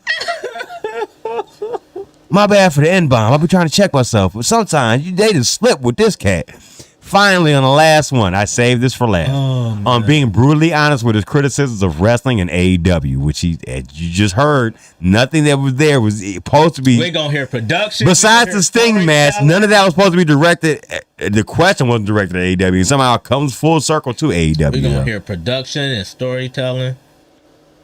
This was not long either. The longest one was the one about the Rock promo, and I cut out the two biggest paragraphs about that, so I left that alone. It was just too much. Anyway, all right. On his criticism, he wanted to see the company become bigger and better. All right, let's see. Let's dissect this. His criticism, he says on the subject, quote, I think there's always been that way. In many cases, it's been a burden. It's been an impediment because I tend not to soften a perspective or try to sell it. I throw my thoughts out there, and if people agree with it, great. And if they don't, I don't care. He says he just says it because he wants to see the company become bigger and better. That's it. All these fucking words you have for all of these things, and you put out one fucking sentence about that? One? Good God, dude. This shit is fucking frustrating to read. I'm not part of either company. I'm just saying, like, justify yourself, bro. Like, what the fuck? Like, you know what? I feel like he probably like, Rob's gonna be mad at me. He's gonna go in, so I'm gonna end with this just to really piss him off. Motherfucker, you should know who I am. Like, what the fuck? I just got that feeling. Oh, to end it like that because I want to call people. It's a short but condescending statement, though. It's the ultimate burn, though. What he's saying. Man, this cat is crazy, bruh. Oh, God. Anyway, all right, so news is done. Let's get in the dark side so we can get into our Mount Rushmore and get into the news of the week. I gotta recover. Okay. Terry Gordy. Oh, man, this one was a crazy one. All right, let's start about the fact that he said that like he basically was so big by the time he was like 13, 14, he started wrestling then. You know, before he had a legal license. They talk about the whole started with the Freebirds and how back in that time everybody lived the gimmick, basically the fact that to the point where like I think they said that like he got took out of handcuffs and he was literally beating his head on the police car. and destroyed the police car with his hands behind his back. Yeah, he left all Back. type of dents in the hood from his head. They also talk about how they talk about he like, was there even there a week? Because apparently he was asleep during the meeting. Because they came back from being drunk and having fun all night to go to the meeting. That apparently pissed Vince off. Vince ain't want nothing to do with him.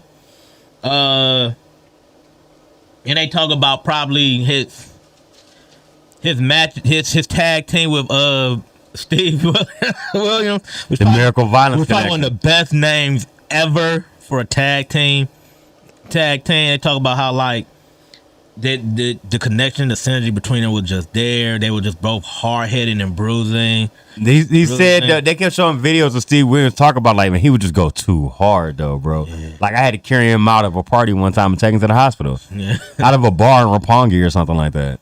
And they talk about the fortunate incident where on the plane where he overdosed. I think it probably was like Steve Williams was with him then. Yeah, he said he was slapping him like he said trying to wake him up. He said I always slapped him to wake him up. Like I always slapped him to wake him up.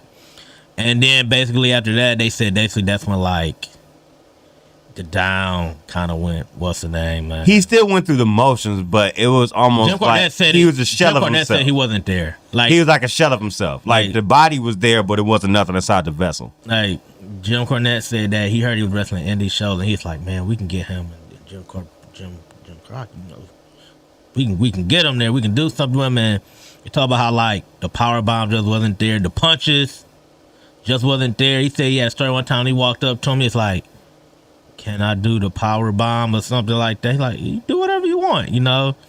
Then they talked about his short run in WCW, and then they talked about how they put. I will give WWE this: dark side Vince. These dark side Vince make you are an asshole on these dark sides.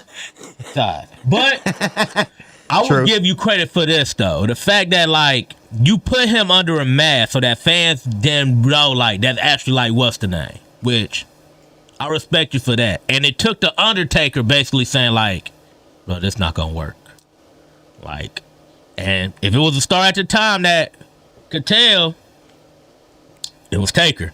Yeah, and then at that, Mick Foley said they used to have problems like wrangling him outside the show. He said he'd be gone from his room like 2-3 days at a time. Like they had to run around and chase him. They said they knew that wasn't gonna be a long-lived tag team. They talked about the shoot interview, which was real sad to see. Like you could tell, like he wasn't like all brain there, damage or something, man. Like, and whoever the interviewer was, man, I felt like he was trying to like keep interviewing him, trying to force him to say certain answers and stuff like that, which I didn't like. Like, and then the other thing too, both his kids. Apparently, his son was yeah, I did. Festus. No. Jesse, he was Jesse. Jesse from Jesse and Festus. Like I didn't know that. Yeah, Festus is Gallows. Yeah. Like I didn't know that. I didn't know that was his kid. I remember the guy. I remember Jesse. Yeah. And then he came the other guy with the wave cap and the hat on. MC Slick or something. I don't remember him that much, but he reminds me of that guy, this Silent J or something J. He was in AEW for a quick minute, and he kind of reminds me of that guy. And he said that he never used his daddy name because he knew he could never live up to like the expectations. Meanwhile, while his daughter, who also wrestled on the indie, uses his last name, and she kind of talks about how like it's an honor, but it's a blessing, but at the same time it's a curse because people expect her to be just as good as he was, and that's hard to live up to, which understandably so. They talked about how his son's supposed to do a tag team indie show, and something happened at last minute. He couldn't make it, so they do the show. And then they found him the next morning. He was passed out. They basically did the thing where they like slapped him because he I slapped him because I remember Dr. Death used to do that all the time. Like he'd say he always slap him, he'll come out of it. That time he ain't come out of it. And one thing that's crazy about it is that it's not crazy. The fact that he partied so hard, he didn't die of an overdose. He literally died of a heart attack from a blood clot. That's literally how he died. Like, I think he said, they like, man, my dad could have died like 100 ways, the way he part, he could have died 100 ways, but the fact that he didn't die from an overdose, he literally died from heart failure because of a blood clot. And I'm like, he's only like 50. Not even. He was fucking 40. 40. Like, these guys, man. That's what else has been shitty about these dark sides, They bro. all young. As fuck. John Tender was what? 43. 43. I mean, Buff's still alive by some grace of God, but yeah. Yeah. But, yeah, that one was. It was. Oh, they also too about that. Hey, one of the greatest. Him and it took Mick Foley at a death match with Mick Foley. Mick Foley basically told him like, "You're a legend here, bro. Like you got to bring the punch." He bought him. That's how it led to P.S. Hayes bringing him to WWE With the executioner. the executioner and all that. So I mean, hey man, live the gimmick. Party hard. Too hard. Too he hard. was asking random people on planes that That were taking one their got me. medications like, "Got any extras?" Mick, the way Mick said it, he said he had like, you got any XGs or Estries or something. You know, he couldn't talk right because he had because of the whole, he was in a coma from that whole incident. Which like, man, that these dark sides this year, man, like you get the funny, but then you get some of these ones that just like super sad, bro. As fuck. Like Jesus, like maybe we needed the buff Bagwell in between.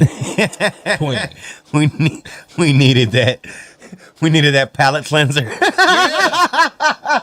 Cause that was sad. Like I watched that whole interview, and I'm like you can't watch the whole thing without like feeling sad for the man. It's like, bro, it's like he just not there at all. Like he can't talk coherently, and that's because probably brain damage from when he had the overdose on the plane. I mean, you was in the air when you had the what's his name. I mean, that's like Chris Candido. You Right. know, like, That's funny you said that because I was thinking about like, Candido when you said he it. shouldn't have flew with the blood clot in his leg, but he wanted to fly anyway, and you know, and it's like. That's crazy,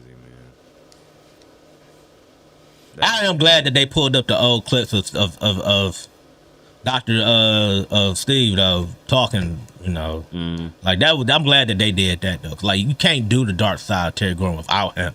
Like Yeah, like, you have to. He spent so much time in Japan, and that's the one person I could probably talk to it the most because he was his tag team partner. You know what I'm saying? And also one thing I do want to mention before he end it here though,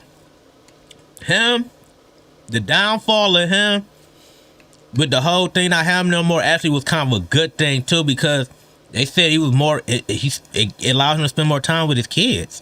Like Jim Cornette said, he had to travel to Japan for 6 months out the year, come back, do some shows, then go back to Japan, and you taking all these pills and you doing all this stuff because you got to go out there and you got to put on a hard hand match. With Japan, they hit like shit. They hit hard. Talk about a match against Mazawa.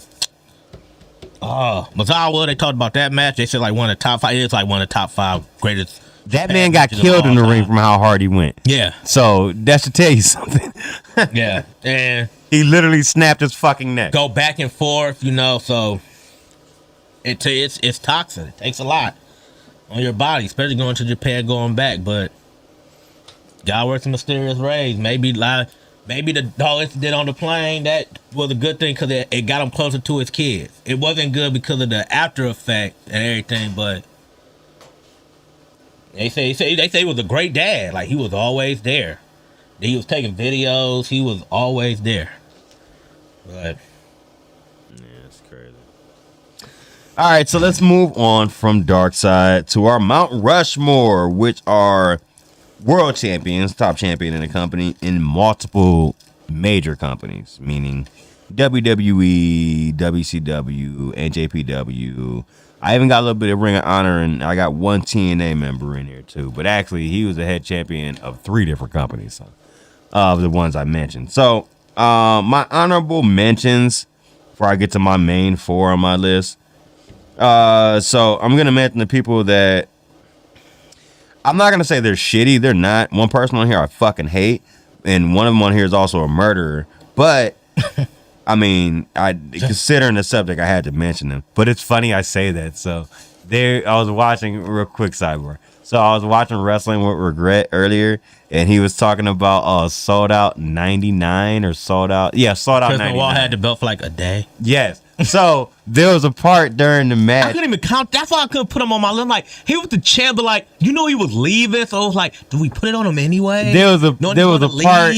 There was a part on there when Brian Zane was talking about. So there was this cage match where it was Chris Benoit and somehow motherfucking Jimmy Snuka was there. So he did his cage dive because that's what he's famous for. But Chris Benoit did one too because, he did the flying headbutt. Brian Zane says they looked at each other and had a long, loving memory between two murderers. I was dying. Fucked up. I thought that's fucked up. Fucked up. One was a murderer and one we didn't know was a murderer at the time. Oh, that's fucked up. Oh, man. Anyway, so my honorable mentions. Shithead Hogan for WCW and WWE. Kevin Nash for the same. Bret Hart for the same. Chris Benoit, who's my murderer, for the same. like everybody know Chris Benoit murderer. My murderer. I don't mean it like that. But he did murder. Oh, Lord. Goldberg, WCW, WWF, or WWE. Brock Lesnar for WWE and New Japan. Also my honorable mention because it's just not. Those were ones I guess everybody else is above this honorable mention list or better wrestlers than the ones I just named. Outside of Chris Benoit, but he's a murderer, so you can't get above that. Honorable mentions. Sorry, you killed your family, bro. Gang, give you more love than that. Bret Hart, best there is, best there was, best there ever will be. But everybody else in here, I can literally say the ones I'm going to mention now were all better wrestlers than these guys, outside of Benoit and Bret Hart. Jericho, WCW, WWE. One I'm not going to say because it's on your list. Actually, two I'm not going to say because they're both on your list. Samoa Joe, Ring of Honor, and AEW. Now, the reason I had to put him is because he held the belt in Ring of Honor for almost 3 fucking years. And it was a significant run because he faced everybody there. The Punk when he was there. You say Impact. Danielson when he was there. He never had an Impact, surprisingly. He should have, but never did. Surprisingly. Never was the world champion. Involved in world championship matches. Some of their greatest matches of all time. Kurt Angle when but he wasn't. It up and gave to Kurt. Yeah, he wasn't. He never the champion over there. Crazy. But he also faced legends from Japan during that title run and stuff like that. So I got to give him props on that. And Vader, All Japan, and WCW. He gets slept on, Vader. Yeah, people sleep on him. But then his Japan run was amazing. The rest of mine are my fourth, my wrestler, and I got 2 more I'm not gonna mention because they're on your list. So, starting with my number 4, Booker T, 5-time WWE WCW champion and 2-time WWE champion, King Booker. And you got the Undisputed Championship, even though at times it was like both belts, but it was still under one company though during the invasion. Mm-hmm. Though he never held the WWE, no, he always had the big gold belt. So okay, like he's not on my list, but I think of somebody like The Rock. Like he held the I would say because he was in WWE at the time. It was in WWE. Not invasion. You talking about a separate? He company. never was with another company. That's what I was thinking. That's what I was asking. I'm like he held the belt, but he wasn't with another company. Yeah, so no, I don't count it. Okay. Nope. This list to go even bigger, then you have to add like Triple H and Batista and Undertaker. I don't even think you could add Stone Cold. I don't think he ever had the big gold. I think all his were WWE. He never did have the big gold. Yeah, he never won the Undisputed Championship. Wow, that's crazy. He was gone from the company before that thing was created. It was actually right around the time he left was when it created it. So, but yeah, that Booker T is my number 4. I got some honorable mentions too. Yeah, before you get into your number. John Moxley. People forget he was the champion in WWE for a little while. Yeah, Mox. I knew if somebody was gonna forget. Mox should have made my list. Then I kind of did a quick 4 with the women too, because you go with some of the women on here, even though I forgot about the women. The time was horrible. Yeah. So I just stick with some ones that stuck out. The obvious one to me that stick out is Mickie James. You think she was Impact, WWE? Mm-hmm. You can't leave out Io Sky. Her and her working Stardom. Yep. Stardom. Also got Paige on this list. I was gonna say Saraya counts. She did win an AEW championship, even though she was a transitional champion, but she still won it. You could add Toni Storm, NXT UK Championship. But, you know, they didn't really care about NXT UK like that. But I didn't even think of that, but yeah. Gail Kim, she also won that WWF Championship one time. Again, they was all stuck in the lump. When Tony Storm won it, didn't she beat Rhea Ripley, or she got beat by Rhea Ripley for it? She lost it to Rhea Ripley. Okay, gotcha. Then, of course, you can put Mercedes Moné on there because she also was a champion in Stardom. Yep. And then Kairi Sane, who was also the champion on Stardom. She was also the NXT Women's Champion for a point in time. What about Asuka? Did she ever hold gold in Japan? She probably did. You could add Athena on there too, because she was the one time the NXT Women's Champion too. She's the ROH Women's Champion. Yep. Now. Yes, you can. But my number 4 is what we talk about with Mount Rushmore, man. RVD. WWE ECW. Yeah. People forget he beat John Cena for that belt. All right, I'm gonna give it to you, but only because he was in the original ECW. He didn't get the ECW belt until he was part of WWE ECW. when they owned it. Yeah. But since he was in the But he's original, still in ECW, I'll give you though. a pass. I'll give you a pass on that one. ECW though. And technically, though he was never the world champion in the original iteration of ECW, many people looked at him as a world champion with the TV title because he held that bitch for over 2.5 years. He was looked as more of a champion than anybody who had the world title at the time. So he's putting on the best matches. Yeah, exactly. So I can't hate on that. I'll let RVD slide for sure. If not, I'll put Moxley in that spot because people forget about Moxley. I forgot about Moxley personally. Yep. His WWE run was so shit with the belt. So that's probably why I forgot. It was so bad. Oh God, it was bad. We know. It was horrible. But yeah, RVD was my number 4. Though. Number 4, okay. My number 3, AJ Styles. The only one I had on the list who had 3: TNA World Champion, WWE World Champion, New Japan World Champion. Yeah. Representing himself well in all 3. Arguably the greatest wrestler in the history of TNA.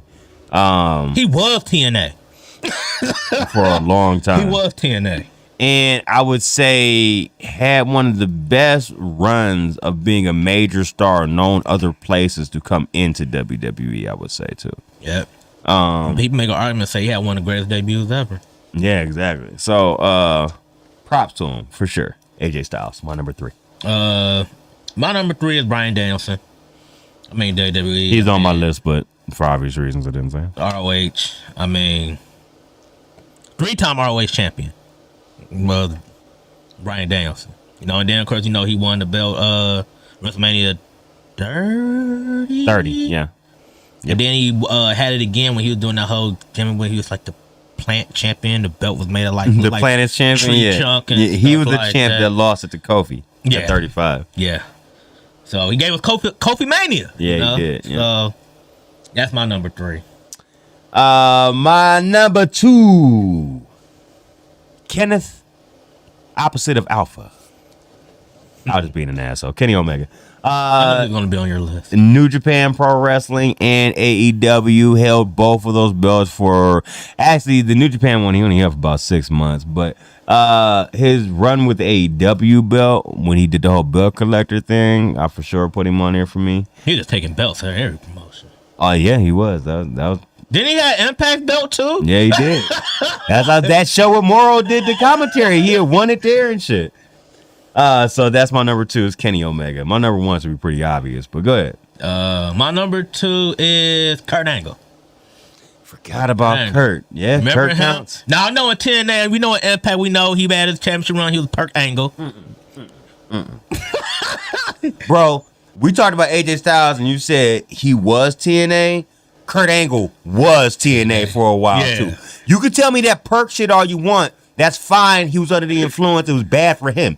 But his in-ring, oh yeah, it didn't fall off. It did. Like he was still just as raw. Shit, if anything, he when he was Kurt Angle, he became more high flying. Dude kept doing moonsaults off cages and stuff. Like, bro, not Jeff Hardy, bro.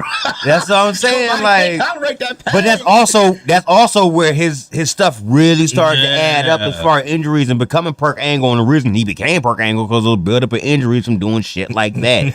It initially started though in his WWE run. Remember, that's why they released him. It's funny that They wanted him to go to rehab, and he refused. It's funny that our Mount Rushmore is connected because Samoa Joe gave Samoa Joe one opportunity to win a championship. He gave it to Kurt Angle, which at that time killed Samoa Joe. Because y'all made him such a joke when y'all did that. But yeah, Kurt Angle though, and he was one main event mafia. You know, that was him. You know, Booker T was in that. Steiner Math. He wasn't Steiner Math at the time, but he was in that. Sting, yeah, you had them all. I think they tried to get like Mick Nash, Foley I in think, there. was in there too. Nash was in there. Yeah, there's a lot of dudes in there. That's back when you had. That's when that was the faction that literally was taking over. Like, and even that man, he gets on the list because he lost to Garrett fucking Bischoff like twice. That's why he gets put on this list. He probably put that kid over. And I get it. You a pro, but it's certain things you should just say no to, okay? Especially, no. I'm not putting his ass over. I'm like, no, Nepo baby, get I'm away not from putting me. David Flair? No, I'm not putting him over neither. Him or his crowbar. No, I ain't putting him Nepo neither. baby. Like, so, that's my number 2. All right. So my number 1. Woo! I kind of figured that was your number 1. Quite obviously, Richard Flair, better known to the world as The Nature. Nature Boy. I won't get into the whole spiel, but 24-time holder of the big gold belt. And in actuality, WWE only counted for 16, but that's here and there. Also, not only did he have it, I believe he's the only one on this damn list to go into the other company with said championship belt. Now, that was Jim Hurd's fault because he didn't want to pay the retainer of $25,000 that Flair put down on it. And he says, I'll be damned if I'm giving this belt back before you give me my money back. So he walked with the belt. Move by Ric Flair. Yes, it was. Smart. Can't blame that I man. can't blame him neither. Also helped his storyline over there coming in as the real world champion while Hogan was walking around with a belt. You know what I'm saying? So it offered less credibility to that shithead. So I also love him for that. So my number 1, quite obviously, is Ric Flair. Also won in one of the greatest ways. Only one to ever win. Well, I ain't gonna say the only, but at least the first to win it after winning a Royal Rumble. I believe Triple H was the only other one to do that. Before WrestleMania 32, I believe. Talking about winning a championship after winning a Royal Rumble? Yep. For winning the Rumble, you won the championship. Oh. Yeah, Triple H was the other one, yeah. Yeah, It was him and Triple H. Yeah, the Triple H is the other one. So that was Raw and how he won it. And then how he ended up losing it at 8 is one of the most underrated WrestleMania matches ever against Macho Man. And with a great storyline in that one. So. Speaking of number 1, that is my number 1. We ain't go now. Y'all know Macho Man is my favorite wrestler of all time. Ooh yeah, we both entered our list with our favorite wrestlers. That's funny. And ironic, he did lose it to Macho Man. Now, if you get Macho Man, I want to say he only was a 2-time champion in WWE. A lot of people forget that, but some memorable reigns he had. His reign wasn't really long. His first one was. The second one wasn't as long, but I think that had to do more with like backstage politics with the company at the time. Remember, they were going through the steroid trial. Yeah, Hogan was about to leave. They're about to enter to the new generation. My contract, I think his contract, was up at that. It wasn't even that. I think he was still in the contract for a year after he had won that belt, but they were trying to put him in the background. That's when they were trying to get him to go on commentary and stuff. Like he didn't have anything left in the tank. Yeah. And that's why he ended up signing with WCW because they wouldn't let him wrestle in the ring. And WCW was like, shit, come on over. And so he was like, well, all the old talent. He was like, I'm out. But yeah, so Macho Man number 1. Like I said, he was only a 2-time champion in WWE. I said the first one was he won it at WrestleMania. He held it for a whole year, won it at 4 in the tournament, lost it to Hogan at 5, which was a dump. That's one time Mach should have went over because Mach was at peak heel at that time. Mach would have got so much more if he would have went over, but then Hogan gets the belt, then he loses the Warrior at 6. Like really drop it to him. But okay though. I mean, you arguably Hogan. I mean, Ultimate Warrior was the hottest he's ever been in his career too. At that point, it was a logical conclusion.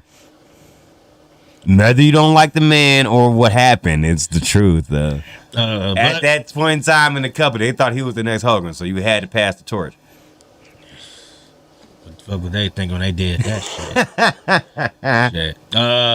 But also too, I mean, he not only that he won that, but also too, you gotta remember he had one of probably the greatest matches ever at WrestleMania, and he wasn't even the main event. I want to say that was 7 against Warrior with the retirement match. Match. Did you know also that at WrestleMania 6? I don't know who main evented 7. At WrestleMania 6 you were talking about. 7 was Hogan and Slaughter. Okay. Remember they moved it from the LA Coliseum because they couldn't sell enough tickets, but then tried to say it was because of the war. Yeah. Tried to lie. Yeah. Anyway, the other reason why, did you know this small fact I found out that they said rumors are they made Macho Man wrestle in a mixed tag match on like the second match of the card of WrestleMania 6. Against who? Mixed tag match? Mixed tag match. This is heel Macho. You talking about thing with him? It's Sherry and Dusty and... Yep, good call. What's her name? Sapphire? Yep. Sapphire? They put that at the and they second... didn't like Sapphire. And I'm looking forward to the Dark Side of Sensational Series because they said she did not like Sapphire at all. They put they put that on the second match of the card because they're afraid Macho Man was gonna steal the show again from Hogan and Warrior like he did at Mania 3. Oh wow. Yeah, that's the rumor. Well, I mean, hell, he did at 7 with his match against Warrior. That's the rumor. So he stayed taking your spotlight, brother. He stayed taking it. It's okay. And he made it awesome. And his one diss song's better than all the music you made. True. Very true. His being Man Hulk is shitting on want to be a Hulkamaniac. Oh God. All right. Anyway, so let's get into the shows. We can get out of here. Rapper, though. He shouldn't be trying to rap, but we're gonna try to roll through these as fast as we can and try to ignore the fact that Macho Man was a rapper at one point in time in our lives. So, Collision on Saturday opened with a dream match of sorts. Bryan Danielson taking on Katsuyori Shibata. This was a strike-heavy match to the point you can see the metacarpals underneath Bryan Danielson's skin all red and busted out from the slaps and shots that he was taking from Shibata. Shibata wasn't as worse for wear, but he did not come out the victor in this match, I will say. One of those matches, they gave it plenty of time with 19 minutes, 33 seconds to open the show up. Great match. As we say many times on the show, my words really can't justify it, so you should probably go out and check it out. I do like yourself. the fact that they bring over these people, these kind of like people never heard of, and you bring them over to. By now, people know Shibata though. But I'm just talking about in general though. Yeah. Like they bring these guys over, like the one guy that Daniel. I do love that. That is a couple collisions ago. I forgot his name. Who we faced? He was Eddie Kingston. Like. Jun Nakayama. Like he was. Yeah, he's an all timer. Like. People don't know who he is outside of like in Japan. Probably. Current wrestling fans don't know. Yeah. That match and I do love. That's one of my favorite things about AEW. That he put on that against Bryan Danielson. I do like the fact that they. That's people one of my like, favorite things like I love about them, and it's ironic. It's a showcase for them. Like, are they going to go over sometime? No, some will, some won't. But you could. It's still put up enough match to where you know, like, dang, like, and then you go back and watch some like. Oh, so that's why I like Kim Justice. Shout out to him. That's why I watch his like videos so much because he talked about all the old Japan wrestling. Like, I like the fact that AEW does that because they let you know there's a world outside of what's here in America necessarily. You know what I'm saying? There's a greater world to this wrestling, this thing called wrestling that we like. But at the same time, there's also like with WWE, they don't do that. But I think they're trying, making each show seem like its own brand with SmackDown and Raw and NXT too. Like there's an outside world, but we the best of that world is what they try to say, and they try to split it amongst their people. I like the AEW. They got goes started. outside. Yeah, they go out. They need to do more. They sent Charlie Dempsey over to All Japan one time while under what's the name. Here's the thing, though. They only do it when it's advantageous for them, or it's not going to hurt their product. That's why they're going to let Shannon Baszler go do Bloodsport because they know that it's not going to make a difference on them. They know nobody that's their fans is even checking for Bloodsport for real. I'm checking for it. Most people ain't. You know what I'm saying? I'm checking for it.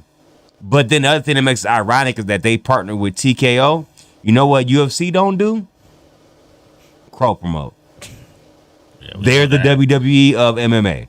Now, when they weren't the number one, they used to back in the day. They'll send somebody from their squad over to Pride all the time. They did that shit with fucking Chuck Liddell. Mm-hmm. And he fought in Pride tournaments. But once they swooped Pride up and brought him out, they pulled the Vince McMahon that Ronda Rousey was talking about in her book that he did in the 80s.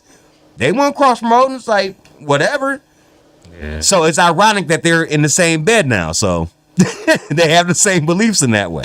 I digress. Check this match out. It was a great match. I'm gonna give Triple H small steps. At least he let people go outside of the promotion. He's trying. He's trying. I give him that. He's trying. We'll see. Now Vince was like, no, you're stuck here. Like you can't go nowhere else. When he let Shinsuke go do the next Wrestle Kingdom, knowing that he's gonna come back to his company anyway, we'll see. Then I'll get on it. He should. Shinsuke himself. He ain't doing shit else. Shinsuke, and it's funny because Shinsuke said he cool with Shinsuke. I did it. He like, I lived out my dream. I want to go to the E. He's like, I'm good. He said he don't mind sitting at home collecting a paycheck, surfing. All you do. I'm your fan. I care. I care. You care. Shit, don't care. It's a difference. I guess. Anyway, this match ends. Let's get down to the bulk at the end of the match. Danielson kicked him in the head for a knockdown, but the running knee is blocked. Octopus goes on. Danielson slips out of it and gets a 2 count off the roll up. He goes for a label lock. It gets countered into a roll up, and Danielson countered that roll up to get the pin. Post match, they show respect for each other. Next match, TBS Championship match. Julia Hart taking on Trish Adora. Not a squash. Let Trish Adora show her wares off, though we knew she wasn't going to win the belt here. She showed some great moves. I like her offense. She fouled out of a chin lock and sent Julia into the corner for some running elbows. Adora hit a bridging German suplex on Hart to get a 2 count. Hart fired back with the super kick, hit the moonsault to retain her title 7 minutes and 40 seconds. I got it down right quick, and it's funny. It's involving somebody that was formerly involved with Court Martial. Oh, Lord. So if he was down with Court Martial, it's a good chance it's going to be a fail. Soraya's brother Zach Knight's here, and I forgot he was All Elite. He's basically like the avatar for her because she's not gonna fight Angelo Parker. You know, Angela Parker's trying to date Ruby Soho, and she's not liking that. And Hardy Cameron somehow involved being just a nut for no fucking reason. But anyway, they're here to cut a promo because Angela Parker wanted to have to fight that night, but it was in Canada, so that's his home, country. And Zach Knight wouldn't do it. Next up, basically just a proxy, basically. Basically. Dan Garcia versus. They probably have a mixed tag match or something. Yeah, I can see that coming. Daniel Garcia versus Lee Moriarty. Good matchup of young wrestlers in AEW on their way up to cars. Daniel Garcia, of course, is hotter right now. He gets the victory, but nice showing here for Lee Moriarty nonetheless. Garcia starts on the leg before a Saito suplex. He gets a 2 count. Garcia power driver attempt is cut off by Moriarty, who hits him with a double stomp. None of that matters, though. Eventually, he gets pulled into a heel hook by Garcia, which makes him tap out. Pac in his return, taking on Aaron Soho. Bastard. I like that he started the match off by trying to dog his physique. He said, yeah, but come on. That's literally what he did. He said, come on. He literally did. I was rolling. It's like, what the fuck? Anyway, Solo came out with wasting no time knocking him to the floor, so I guess he was mad about the physique content. Setting up for a running flip dive. Pac took over once they got back in the ring. Stomped him down in the corner. Followed by boot choking. Kicks him in the head. Missile drop kick. Setting up the Black Arrow into the Brutalizer for the win. 4 minutes, 36 seconds. He's nothing if not efficient. He says he's looking for trouble, and if Tony Khan can't find it for him, he'll go out hunting for it for himself. Basically, I believe at Dynasty he's going to be Okada's first opponent, which will be fucking awesome. Also, sidebar. Since we talked Pac coming back, and we weren't really sure what he was going to be doing, I'd like to see him go have a motherfucking contest with Roger Strong after that. I think that would be a good feud over that belt. I think that'd be awesome. I was reminded that he was the first champion of that belt. I fucking forgot about that. Pac? Yeah, I forgot that he was the first champion of the international title. Before Orange Cassidy made it what it is. Yeah. But I guess he never had the right links at the title because I think he got hurt. Maybe that's why. That was why. Yep. I think he only held for like a couple weeks, then he got hurt, and he had to vacate the title. So. Backstage after his match later, Danielson talks about how he and Katsuyori Shibata both were told they could never wrestle again, but they just did. And you just saw it here tonight. Danielson is grateful for that, just like he's grateful for a chance to face Will Ospreay. At Dynasty, it's live or die, but Danielson isn't ready to die. and he doesn't think. He said Danielson isn't ready to die, but he also said he doesn't think Ospreay is. Basically, what he was trying to say is, I've had this taken away from me because I took it to the point where I almost died from my concussions. Shibata's been there too. Have you? Like, basically, are you willing to go there? It's basically what he's challenging him on. Claudio Castagnoli versus his neck. He's willing to go there. Claudio Castagnoli versus Lance Archer. By the way, quick sidebar. So, how can you be a fan of wrestling and not like the build of Ospreay Danielson? Because I feel like this is one of those where Uncle Eric's gonna bitch about. I feel like this is one of those where he's like, oh, there's no story. Bro, he said he's the best.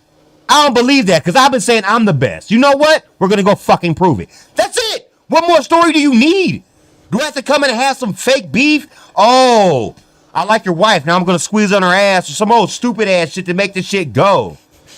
You don't need it, bro. I'm telling you, bro. Go back and watch some of the WCW shit while he was in charge. He talked so much about the 83 weeks, bro. Let me tell you something. This motherfucker was in charge of that fucking company since at least 1993. You know how many years that company made a fucking profit for Ted Turner? And Ted Turner bought it in 1988. You know how many years it made a profit?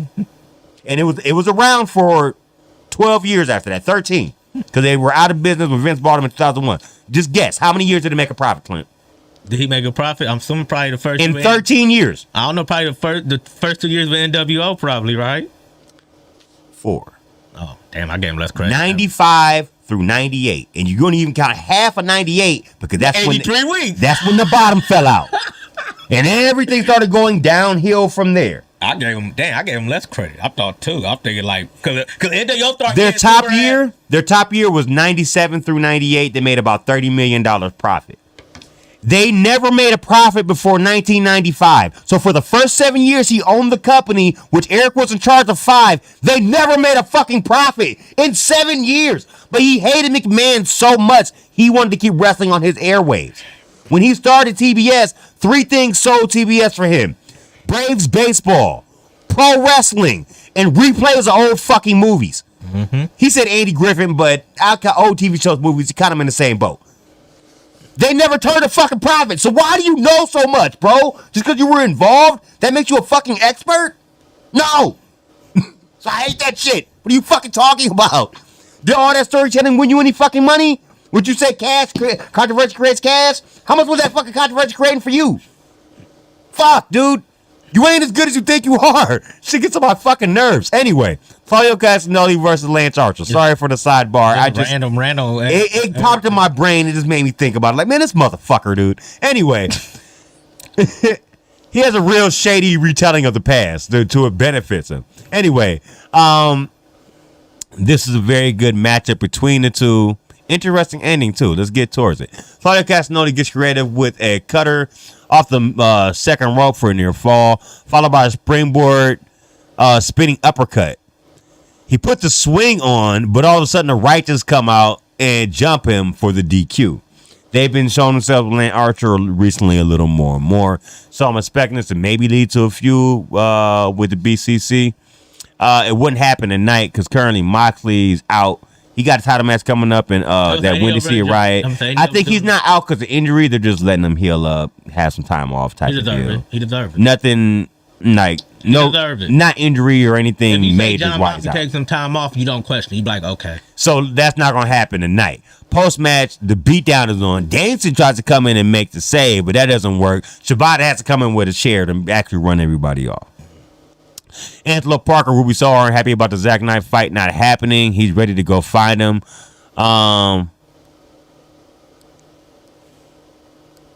But she said that if you go after this, I won't be with you while you do it. So that was enough to get him to calm down and not go after Saraya's brother. Whack storylines. We'll see where it goes. See what storytelling gets you sometimes? Sometimes it's shit. Now I know it's not making Tony Khan look better when I say that. I'm just saying not everything needs to be story. Anyway, Kyle O'Reilly taking on Brian Keith. pretty good match in his return match here. Sort of not a lot of fire here. Insecurity staggers O'Reilly again. He's back up. With a hell of a lariat. Cross arm breaker makes Keith tap at 11 minutes and 30 seconds. Post-match, Undisputed Era comes down to celebrate with him. Deonna Purrazzo and Thunder Rosa are ready for their tag team match, where they take on Tony Storm and Mariah May on Dynamite. Next is your main event, tag team title tournament wild card match. The House of Black taking on the Infantry. I forgot to mention also, Trish Adora is in the Infantry, and we obviously know that Julia Hart's with the House of Black. The winner of that match was banned. The loser of that match was banned from ringside of the main event. Not that it made that big of a difference. So Trish Adora basically wasn't allowed. She wasn't allowed to be at ringside for that match. But Julia Hart didn't make that much of a difference to the main event, so I don't really see where that stipulation mattered that much. I'm about to say, the only way you do that stipulation is Julia Hart played the big part in that match. Like, It not really, but we'll get to it. Anyway, House of Black jumped the Infantry before the bell even started. If you don't know who the Infantry is, it's Sean Dean and his other cat. I forgot his name off the top of my head, but they're from ROH. They're basically they're pulling all the tag teams they have for the tag team title tournament. Not all, but they're trying to mix it up a little bit, which I like to see. The ending of this one will surprise you. So, getting to that, King takes. Oh, the other cat's name is Bravo. Brody King takes Bravo to the outside. Bravo. It's something Bravo.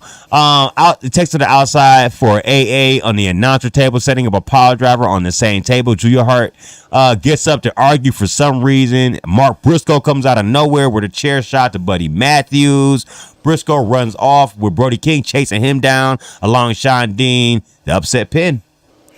So basically, they got caught. Brody King basically just said, his hatred for what's the name cost him. Like, he went and chased down Briscoe for costing him the match before the match was costed. He could have stopped the costing of the match, but post match, Malachi Black glares off. And then the final thing on the show was Adam Copeland. He comes and reveals what he had in the box that Christian was so scared of before. It's basically, do you remember that big ass 2x4 with all the nails in it that Abyss had back in TNA? Yeah. It basically is the same thing. Oh, that's what it is? That's what it looked like to me. Copeland talked about his history in Ottawa, and after rolling his eyes a bit at the hatred for Toronto, he sits in a chair in front of the box. He was looking forward to sitting around it with Christian when their careers were over, but now everything has changed. Copeland failed at World's End and took a concerto. Now he's back and basically implying, he said he heard some an old hardcore legend that's a friend of his told him to remind himself of who he was. He's basically referring to Mick Foley. Yeah. Without saying Mick Foley's name. And he pulled out the 2x4 covered in nails. It was called Janice in TNA.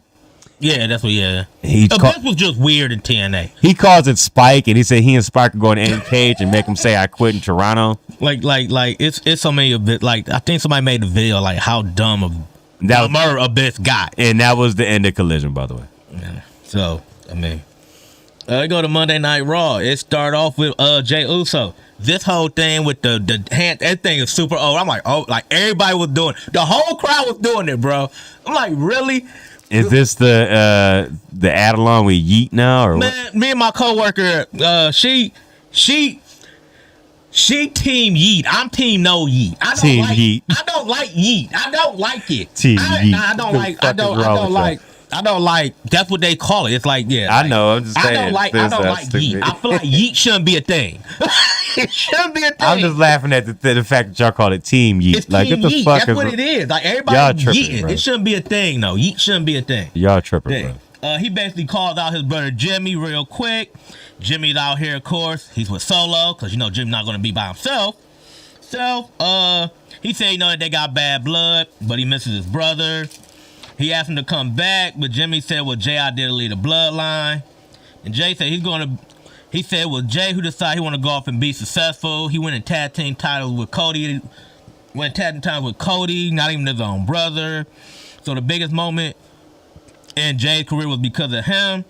Jay disagrees. He said the biggest moment of his career being WrestleMania when he knocks the Yeet out of Jimmy. Then Solo comes in for a beatdown, but Cody comes in and makes the save. Next, we get a video on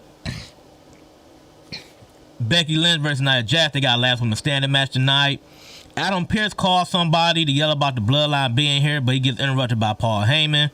He said that the actions were authorized by Roman Reigns or The Rock, but Jimmy Uso and Solo are gone for the night. Next, we get a WrestleMania Tag Team qualifying match. DIY versus the Creed Brothers. This winner goes to WrestleMania. Great match between these two. You had a showdown between Julius and Ciampa. Gargano came in. Real quick hot tag. Him and Brutus had a couple moments. Brutus comes back and cleans house. He rolls up Ciampa, hits a Northern Light suplex on Gargano. Julius pick up Ciampa for a suplex. Moonsault gives Julius a 2. Brutus takes out Ciampa. We go back inside. Ciampa is hitting gets a reverse DDT. Everything breaks down. Ciampa hits a super white noise on Julius for 2. Julius barrels through him, puts him on an ankle lock. Gargano try to make the save, but he gets powerbombed. Brutus come in for stereo ankle locks.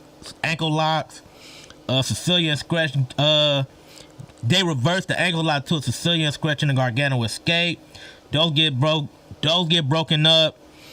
Setting up moonsaults on Ciampa for 2, but Brutus missed the Brutus ball. Gargano super kicked Julius for the win at 18 minutes. They got a lot of time. DUI got a chance to shine again. They're probably not going to win the title, but the Creeds were a big time title match. Not feeling like they just vanished, so we don't know what's going on with them. Andrade meets Judgment Day, who it seemed like they're interested in bringing him in, and he leads Damian Priest to come in. Andrade leaves, and then Damian Priest comes in, and they get on JD about his losses. Next, we get Katana Chance versus Kaden Carter versus Indy Hartwell. Not a squash match. LeRae and Hartwell gets the win at 2 minutes and 2 seconds. So just 2 seconds over a squash match. It barely made it. Yeah, I know, right? Cody comes out here for a chat. He said less than 3 weeks he'll be faced with Roman Reigns. He said The Rock referred to himself as a heel, which might be an insider term. 2 weeks from the day, I do believe. He said people like Ric Flair was a heel, but The Rock is just an asshole. Asshole. He said he came back to WWE, but look at this house without him. Rock's just a whiny bitch who brought up my mom. So we're going to talk about your mom. Then he goes and says she was a wonderful lady that helped me chop Kevin Owens in the dark match.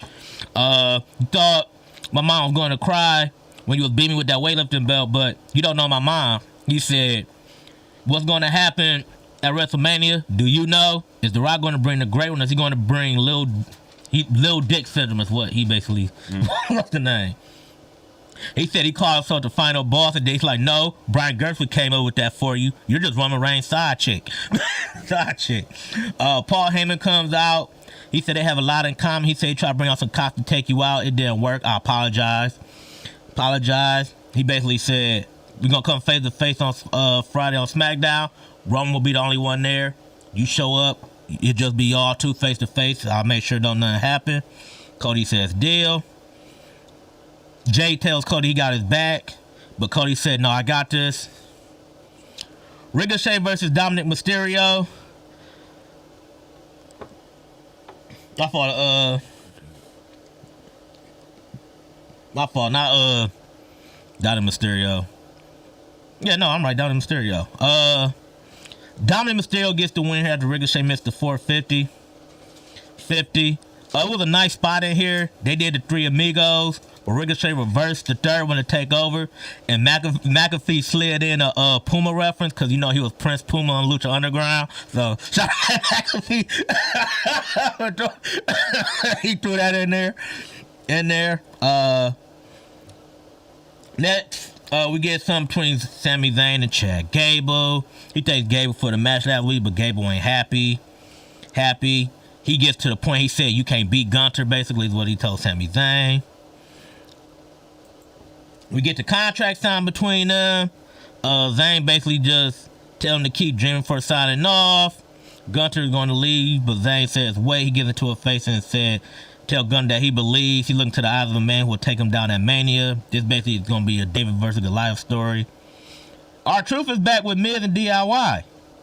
Miz tell R-Truth to be serious, and this year come in, and R-Truth is worried that he has to fight them. It's R-Truth being R-Truth. which leads to Awesome Truth versus Ended Sheer. Our Truth and Awesome Truth gets the win here in 3 minutes. 3 minutes. I'm moving Ended Sheer, veering somebody else, but you're Jinder Mahal's group though, so that's enough said. Next, Drew McIntyre comes out here, but he gets interrupted by Seth Rollins. He basically said the same thing. He said the first step on the road to recovery is to admit that your name is Seth Rollins, you're a spotlight junkie. He talks about Punk. Rollins basically tells him shut up. He said he was in the spotlight junkie. You just get better and better every time he's here. Sing for like 3 minutes, singing his theme song. He said he'll beat Reigns and The Rock on night 1. He'll beat Drew on night 2. And he talked about how they've been in the business for 20 years and Rollins has the wrestler's title. Why can't they be that big and get the big spotlight? McIntyre talked about he won his title from the no one, so he can't wait to do it when there's people there. And basically McIntyre said he'll find out that Seth Rollins not as good as he think he is. Next we get the New Day versus the Alpha Academy, second tag team qualifying match. DIY qualified earlier in the night. The winner of this match, you know who won this match. 9 minutes and 30 seconds. Yo boy, the New Day, you know they was going to win. Cesaro takes the pin in this one.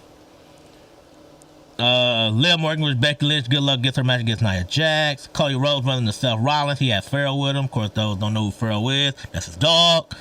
Cody said he's going to SmackDown on his own. This is our main event. Last woman standing match. We're just going to get to a bunch of spots. They bring in weapons. Jackson Samoan drop on some chairs.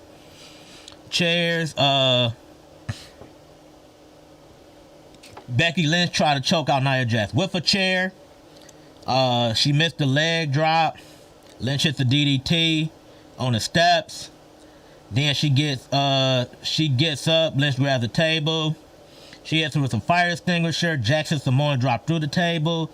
Annihilator gets a 9 count. Lynch does a manhandle slam. Tries to do a manhandle slam through a table. Jax beats the count again. Lynch goes up, hits a famouser to send her through the announce table for the win at 18 minutes. Rhea Ripley comes out. They have a stare down. That was the end of Monday Night Raw. Goes NXT. I keep forgetting. I keep getting that be back to back. Well, I got back to back on the next one, but then you end with SmackDown though. Yeah, I'm waiting on my phone. There we go. Alrighty. Might bring my tablet next time. Well, I mean, as long as you got that now, I got to read the next two, so it'll give you some time to pull up SmackDown. Next, 2 weeks away from Stand and Deliver. Most of the cards already set. First match, Roxanne Perez versus Tatum Paxley. You know, Paxley want to get her get back for her girl, Lara Valkyria. New heel Roxanne Perez here. She has blue in her hair now. She's working more edgier. She's wearing all black now. She gets the win here with the cross face in 4 minutes and 3. I like the fact that her finisher now, the heel, is now the cross face. She no longer does the pop rocks. Pop rocks. After this match, she tells Ava to come out here and give her title that she never lost. Nope. Here comes Valkyria. She comes out here arm in the sling. This leads to a brawl. Crossface on the bad arm. On the bad arm, basically. Metaphor asked Legend about the Trick William kiss.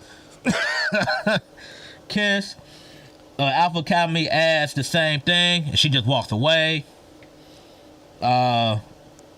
Obafemi comes in here for announcement, but Josh Briggs said he tried putting him through a ring. He said that his results speak volumes, but Briggs said he's just a little bit tougher. Dijak comes out and said he got next. Briggs said cool it like Shaft. I don't know what. Cause this whole way Dijak comes out, he comes out with this all black and glass like he's supposed to be Shaft or something. It was a cheesy ass line. But Dijak was like, oh, like Samuel L. Jackson Shaft? I don't know.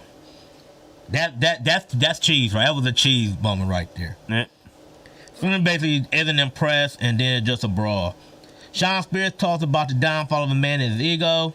He goes up to leave. Joe Gacy is watching him. Tag team title for the qualifying match. Exxon and Nathan Frazier versus the No Quarter Catch Crew. It will be Charles Dempsey and Miles Bourne fighting for the No Quarter Catch Crew.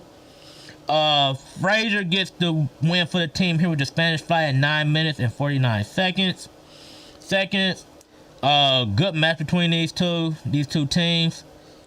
We get a recap of I ain't about to call him this name. Ryan Pillman Jr. You don't get your name called because you beat Robbie E from Impact. Like that's nothing to brag about. They get a video. Basically, he's yelling at Wagner for carrying him out like a baby because after he beat him, he like carried him out last week. Like, what's the name? He don't like that. Wolf Dog argue over who paid for dinner last night. Alpha Academy talk about why they aren't in on a tag team title shot. They get a shot next week. If Academy wins, they're in the tag team title match at Stand and Deliver. Next we get so Ruko is back. She facing Brinley Reese. She gets the win here at 3 minutes. I just like the fact that she's back because she has probably the coolest name for a finisher. It's literally called the Soul Snatcher. And her gimmick actually works because she's actually a legit surfer. So she does all the surfer.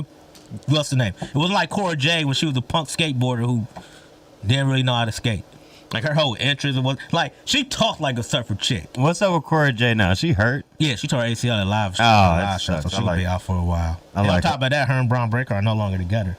On top of that, I mean, who cares about that? I know. But it's funny because she had an interview and she talked straight like surfer. She like, I don't know why Blair Davenport came for me. She like, that's not cool. I don't got a problem with nobody. Like, she says cool like a surfer chick. I'm like, I don't know what it is about surfer people from Cali that say cool a lot. I don't know. Like, is that slang talk or something? I don't know. I guess. I want to do Shan say cool when he be surfing on the beach too. We not giving you your matches and everything. Let me see. Next, she gets the win. Blair Davenport basically knees her in the face. Ridge Holland. We really don't care about Ridge Holland. Sorry, Ridge, but we don't. The D'Angelo family talk about the power of the D'Angelo family. He basically he's going to break Dragunov at Stand and Deliver. Dragunov pops on the screen. Screen says he's ready, but D'Angelo cuts him off. It'll be him versus Stacks next week. Thea Hale asks Riley Osborne, can they be friends? Don't nobody care about that. That's just a useless. That, you know what? The thing with Soraya and Angelo partner, her brother, is better than this shit with Thea Hale and Riley Osborne. And that's bad. That's pretty bad. Yeah, that's pretty bad. It's better than this. Laughing. Like, you get Riley Osborne versus your boy Drew Gulak. Gabagoo. Gabagoo gets the win in this match. He wins. Next, Brooke Jensen storms out the arena. Fallon Haley comes up to ask how is he. He said he's tired of things going wrong and he leaves. The OC versus Tank Ledger and Hank Walker, the tag team contender match. We all know who won this match. Match took 8 minutes. You know who won. The OC won that match. Next we get Trick win versus Noam Dar. Trick wins with the trick shot at the end of this match. At the end of the match, he calls out Hayes. But the security people come out here. Hayes is dressed as a member of his own security. He basically beats the shit out of Trick William, takes him out to end the show. That's the end of NXT. All right, jumping over to AEW Dynamite. So Dynamite started off with Mercedes Moné coming out for a chat off of her debut from last week. She says she's glad to be here. Last week was so amazing. This is what she wanted to do, but her dream was almost taken away from her 10 months ago. She showed a highlight reel of what she's been doing since she left WWE and talking about the injury and stuff like that. She's talking about she isn't here to lead a revolution. She's come here to make a global revolution. So she wants to face some people and hit the catchphrases and wrap it up. But here comes Julia Hart and Sky Blue coming to jumper for last week. Monet fights them off. Willow Nightingale and Chris Statler run down with chairs to chase them off. Also, the villains leave here when the lights go black. But when the lights come back on, Willow Nightingale is standing there like she's ready to hit Mercedes Monet with the chair. Mercedes Monet sees this and she lowers it like, oh, kind of sheepishly type of thing. And Mercedes Monet walks away like, my eyes are on you. I'm watching you. And she walks away. Next up, the Bucks come out. Chris Statlander. She getting torn between every which way she gonna go. I think she's about to go heel eventually, though. The Young Bucks mock Alex Marvez for not learning Japanese to speak Kazuchika Okada's name. Oh, Lord. Okada pulls up in a bright cherry red Ferrari. I want to say this. I love Hill Okada. I love Hill Okada, bro. I just love it. Because, like, I'm so used to him being a face, but he's the perfect fit for the Bucks douchey asses. That's Hill, bro. He's just the cool douche. That's all it is. They say they won't be ringside for the Continental title match tonight, but they will be producing on the headsets like McMahon. Yeah. They showed them during the match sitting next to Tony Khan in their version of Gorilla. It's not called Gorilla. I forgot what it's called, but it's like that. It's funny. You can see it. Anyway, so that's the next match, Continental title match. Kazuchika Okada taking on Eddie Kingston. Nice match. Nice hard-hitting match. Okada didn't just like steamroll him over. Many great moves here. Getting towards the end of the match, running clothesline scores for Kingston, whose half-and-half suplex is broken up with a rake to the eyes. Insecurity takes Okada down, but another spinning back fist misses. Okada hits a power slam, followed by the Rainmaker! Rainmaker! And the title, 15 minutes and 50 seconds.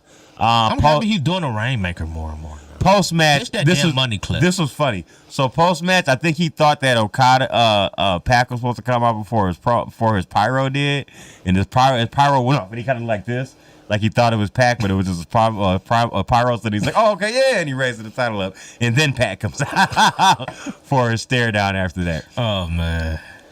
Swerve Strickland suggests that Joe is scared of him because of the chain. He starts making jokes about how he wanted to wrap the chain around his neck and hang it from the post. He said, but he forgot that he ain't got enough chain for his big-ass neck. So he said since he's in Toronto tonight, he's calling for an open challenge. So that match is later. Willow Nightingale and Chris Statlander are ready for the street fight against Julia Hart and Sky Blue tonight. Wait till I get to that. That your girl hit the craziest cold blue I've ever seen. And just the impact of it, not necessarily where it was from, but we'll get there. Mercedes Monet interrupts and says since she has Statlander's back tonight, she like she has something to say. Willow looked like she has something to say to Monet, but Monet's not having any of it. Soki Hathaway tries to interrupt him, try to introduce himself. She just ignores him. It's like, I got my eyes on you, looking at Nightingale for what she tried to do earlier. Poor Stokely Hathaway. Yeah, Stokely's getting no love in this one. Chris Jericho versus Hook. Now, this actually wasn't a bad match for Jericho. He was still at his 0.75 speed for the most part, but I thought I like how you call him a YouTube option. 0.75 speed.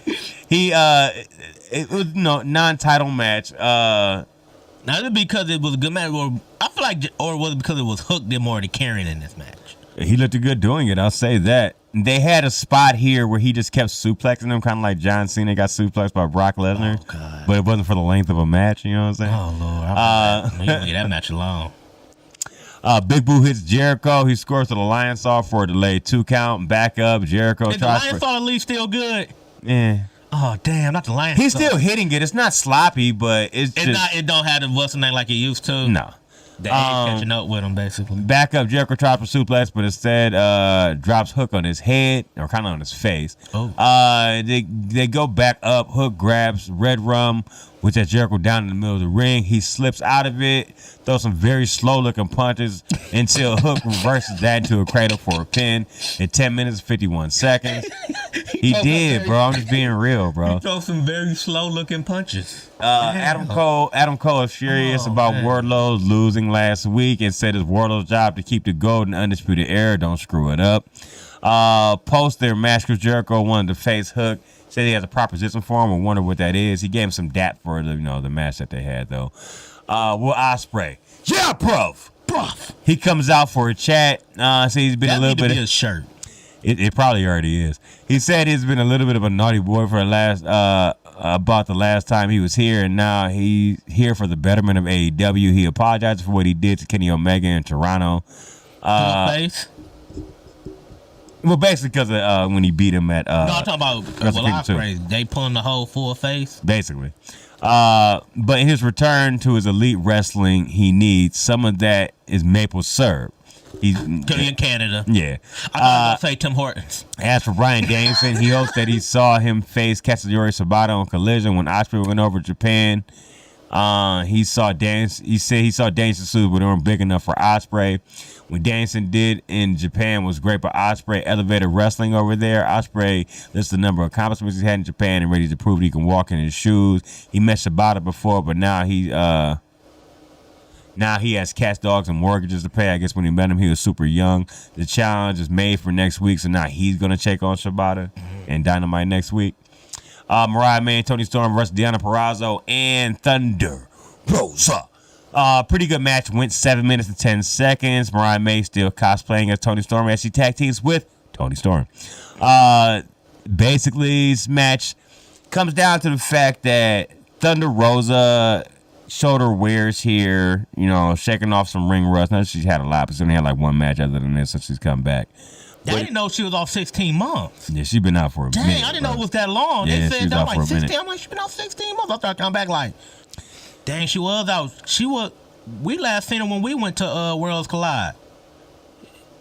So part of the thing, So part of the thing that was the problem was Purrazzo was striking away at Mariah May, but not be able to hit off her Fujiwara armbar. It said she boots her in the face, but that allows Thunder Rosa to tag in, which Purrazzo she didn't like that. Had an iffy face to that. Rosa comes in, plants Mariah May, but gets a German suplex for her trouble. The hip attack connects, only to have Rosa roll Storm up when she tried to go for the pile driver. She rolled her up for a pin. So Thunder Rosa wins, which pissed off Purrazzo. I've seen that. Her face, she looked like she's gonna turn heel very soon, but she wanted to, you know what I'm saying? I think it's gonna be more her get back for Toni Storm is gonna what's the name. She wanted to be the one to get the pin. Yeah, in that one. Next up, in the open challenge, Swerve Strickland takes on The Butcher. Swerve starts fast, knocking him into the corner, setting up a middle rope elbow. This is basically a showcase for him because he was clowning. He knocked him down after 2 minutes in the match. He got doing the move he does where he looks like what do you call it, the gritty? Where you like you brushing your shoe off. Oh, yeah, the gritty. You see Mike Gesicki does the shittiest gritty ever. Like he rowing a boat. Yeah, exactly. So he did the gritty. Eventually, he kicked him down, setting up the house call. Butcher gets up. Swerve hits the Swerve stomp. It then does like a short arm scissors. It makes him tap at 3 minutes and 22 seconds. First match is won by tap out since he's been in AEW. Post match is when he made the comments about Joe and choking him out. Cue Don Callis to come out, of all people, though. Oh, Lord. Don Callis comes out. He basically says Konosuke Kateska and Swerve had the same amount of wins. Says Kateska is undefeated outside of Don Callis' family. He needs to show Swerve whose house it really is. So they'll face next week. I'm assuming in a number one contenders match. They said he's undefeated outside of Don Callis' family? Meaning like he's only lost the members in the group, which was Will Ospreay. Okay. Oh, yeah, he did beat Kenny Omega. Yep. Oh, he did. Okay. Twice. Beat him in the tag match, too. Okay. All right. My fault. You're good. Next up, main event TNT title match. Adam Copeland versus Christian Cage. This is an I Quit match. I forgot to mention that last week that they were setting up an I Quit match here.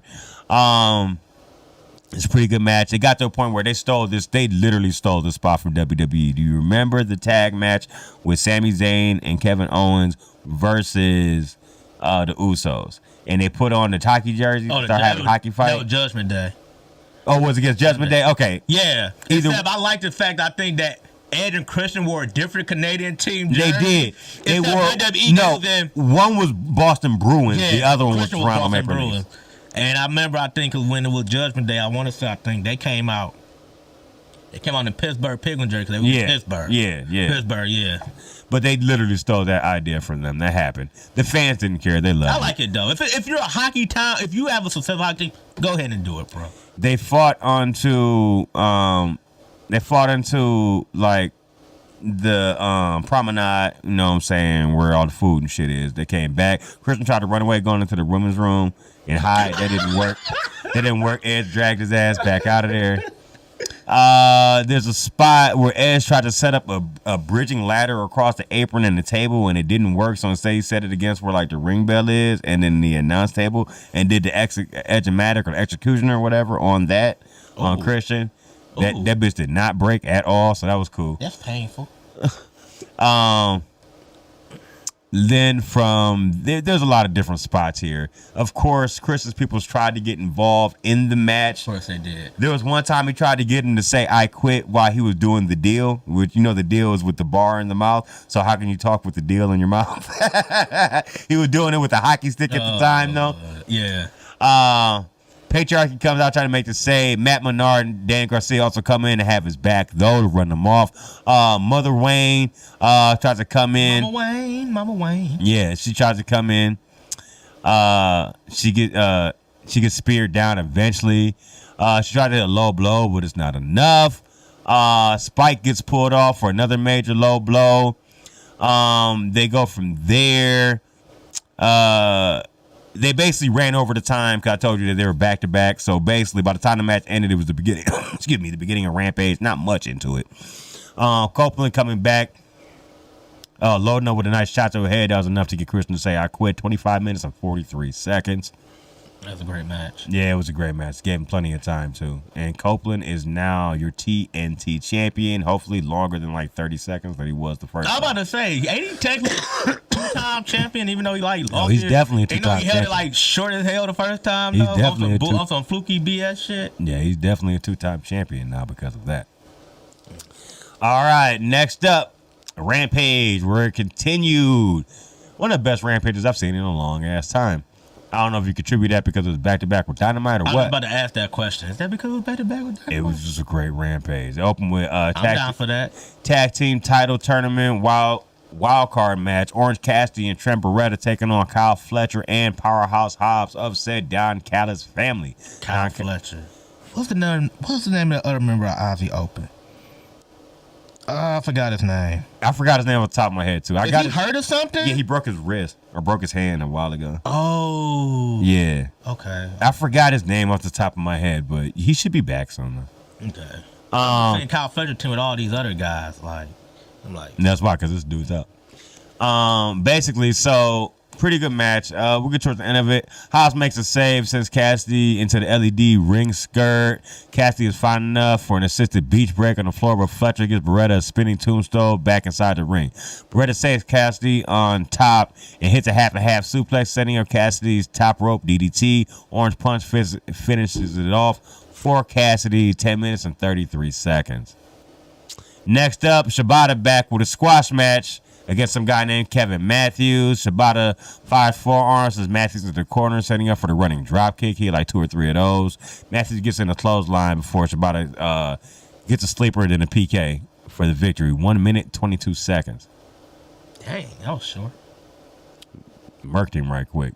Konosuke Takeshita taking on Rocky Romero. I feel like this probably should have been a squash match, but they let it go longer than it should have because of who Rocky Romero is. But, you know, Takeshita went over on this. This match and the last match, they're showing off their wares before their matches they're going to have coming up on Dynamite. Don Callis also out here for this match also. Back in the ring with Rocky Romero hitting a suicide dive until Takeshita pulls him out of midair. Takeshita elbows through the post, though, allowing Romero to hit another dive. Slice spread gives Romero 2 count and time to go back to the arm. The cross arm breaker goes on, but Callis distracts the ref to break it up. Takeshita with a wheelbarrow suplex into a Blue Thunder bomb for 2. Eventually, he wins it with a spinning Falcon Arrow. 8 minutes, 56 seconds. Post-match, they showed a little bit of what led to this street fight between Nightingale and Statlander versus Julia Hart and Sky Blue. Now, let me get to the part of this match is my favorite part of the match. First of all, once again, continuing the long tradition of the hardest women's hardcore matches in the game, and it's not just The St. Patty's Day Smash match with Thunder Rosa and Britt Baker from a couple years ago. They've had a couple that have been on Dynamite as main events over the last couple years. This is the first one they've had in over a year, I would say. Once again, they didn't go heavy on the blood. Julia bled a little bit. We got 2 different bags attacks on this. Sky Blue, after making some moves, winning the ring, she pulled out her bag attacks. And the Stat said, all right, bitch. She went out and grabbed her bag attacks and pulled it out too. From that, by the way, she took a superplex through said tax. Stat did on that. My favorite spot of the entire match, bro. If you haven't seen it, please go back and see this. This is the greatest Code Blue that ever happened. So, Sky Blue goes onto the announce table with Willow Nightingale. Now, they just set up 2 tables next to it. Like 2 tables set up from under the ring next to the announce table. She gets her up there like she's about to do the babe with the powerbomb. Sky Blue counters into the Code Blue. Bro, she hit her head so fucking hard on that table, bro. And that bitch did not break at all. It didn't move. It did not move. She literally... That's about to sound her motherfucking dome made on that bitch, bro. To the mic, I swear. I was like, oh! She took one. But somehow, eventually got back up. There was a spot where Sky Blue, from that, tried to counter Julia Hart, who was fighting Statlander in the ring. She knocked Statlander down, tried to go up top to, like, jump on her. Mark Davis, that's his name. Before she could jump off the top rope, though, back from the dead comes Willow Nightingale, pushed her off the top rope.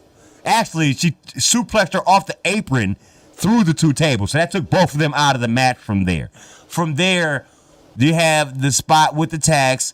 Julia Hart gets set up on a bunch of chairs, and she gets slammed on them. But before Stat can hit her move, Julia Hart rolls out of the way, rolls her back into the chairs, hits the moonsault, then locks on her submission, the Heartless, for the victory. Stat taps. 11 minutes, 27 seconds. Great match. The heels wins. Julia Hart and Sky Blue. Give props to these names for finishers, bro. I like that. The Heartless. That's a nice name for a finisher, bro. And that was the end of Rampage and the end of AEW for this week. Heartless, the Soul Snatcher. We got some nice names for finishers. We start with SmackDown. Let's start with Rey Mysterio versus Santos Escobar. This is 1-on-1. The stables are banned from ringside. Rey, like if he had all the knee surgeries, Rey still looked like Rey.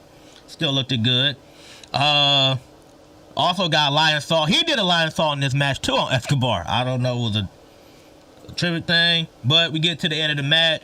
Escobar get thrown back into the ring. There's a guy in a Mysterio mask that shows up. It distracts Rey. That leads to Escobar, who hits him with a 619, turns into the Phantom Driver for the win. Then it comes to find out that Dominic Mysterio was the guy in the mask. So, next we get back that Bayley being beaten down by Damage Control. Now we get Bayley here. She thanks Naomi for her help. Naomi said she want to take out Io Sky. Bianca Belair said she ain't buying what Bayley is saying after the last plus year. Belair and Bayley argue some more, but Naomi walks off.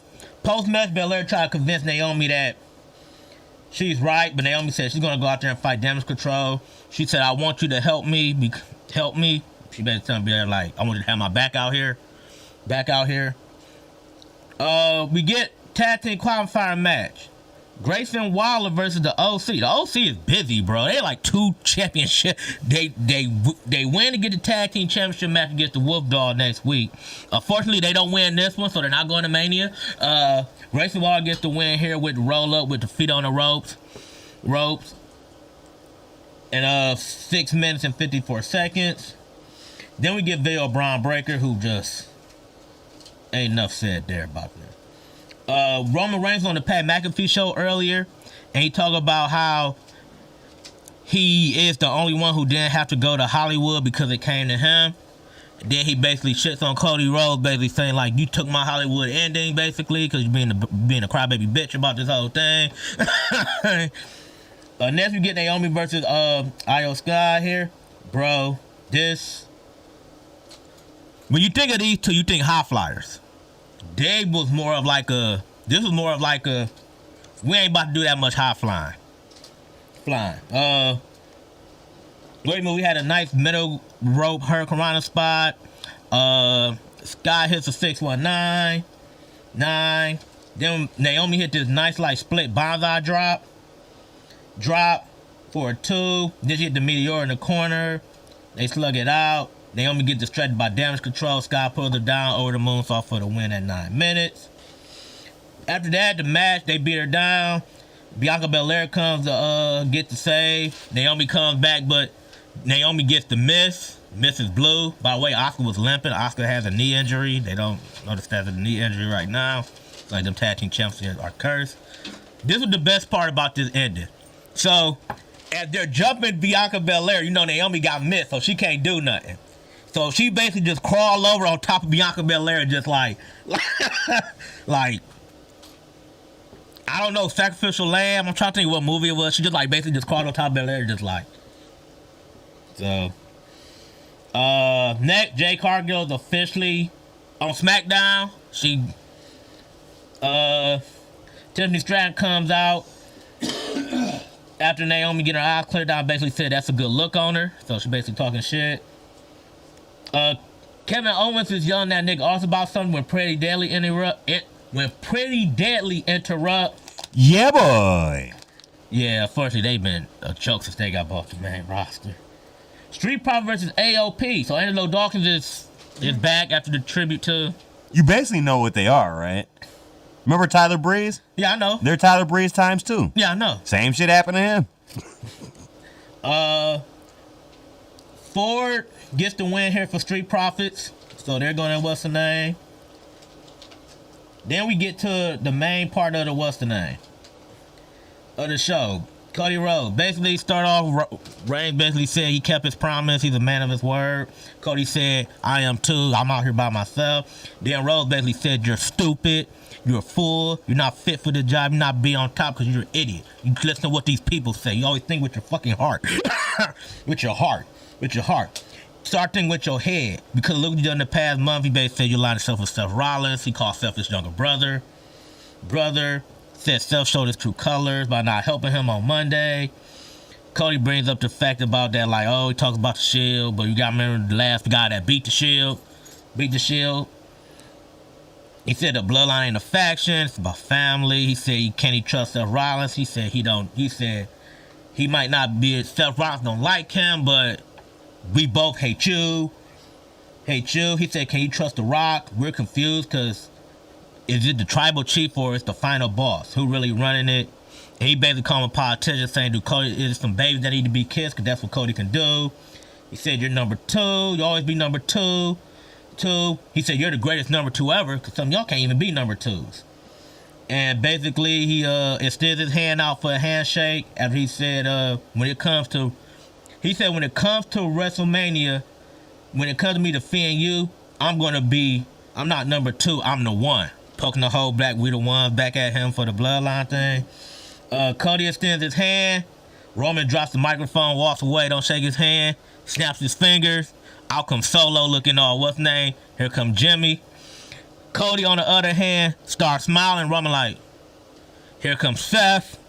Here comes Jay. Hey Jay. And they all stand side by side. Roman looking like a shook little puppy. That was the end of SmackDown. All right. So that was the end of SmackDown. That also means that is the end of our show today. I'd like to thank you all for tuning in. Same time, same place next weekend. As we'll be a week out from Mania next week. Next week we have no AEW Collision. That was canceled this week. So I only have Dynamite and Rampage for you. But we'll be back here to deliver it to you as we always do, right here on Hot Tag Wrestle Corner. For one half of your host, I am Rob. I'm Clint. And this has been Hot Tag Wrestle Corner. Ron, send us home.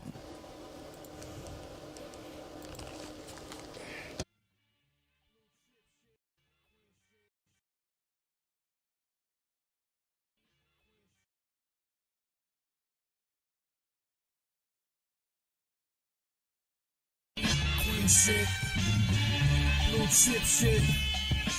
Noki with the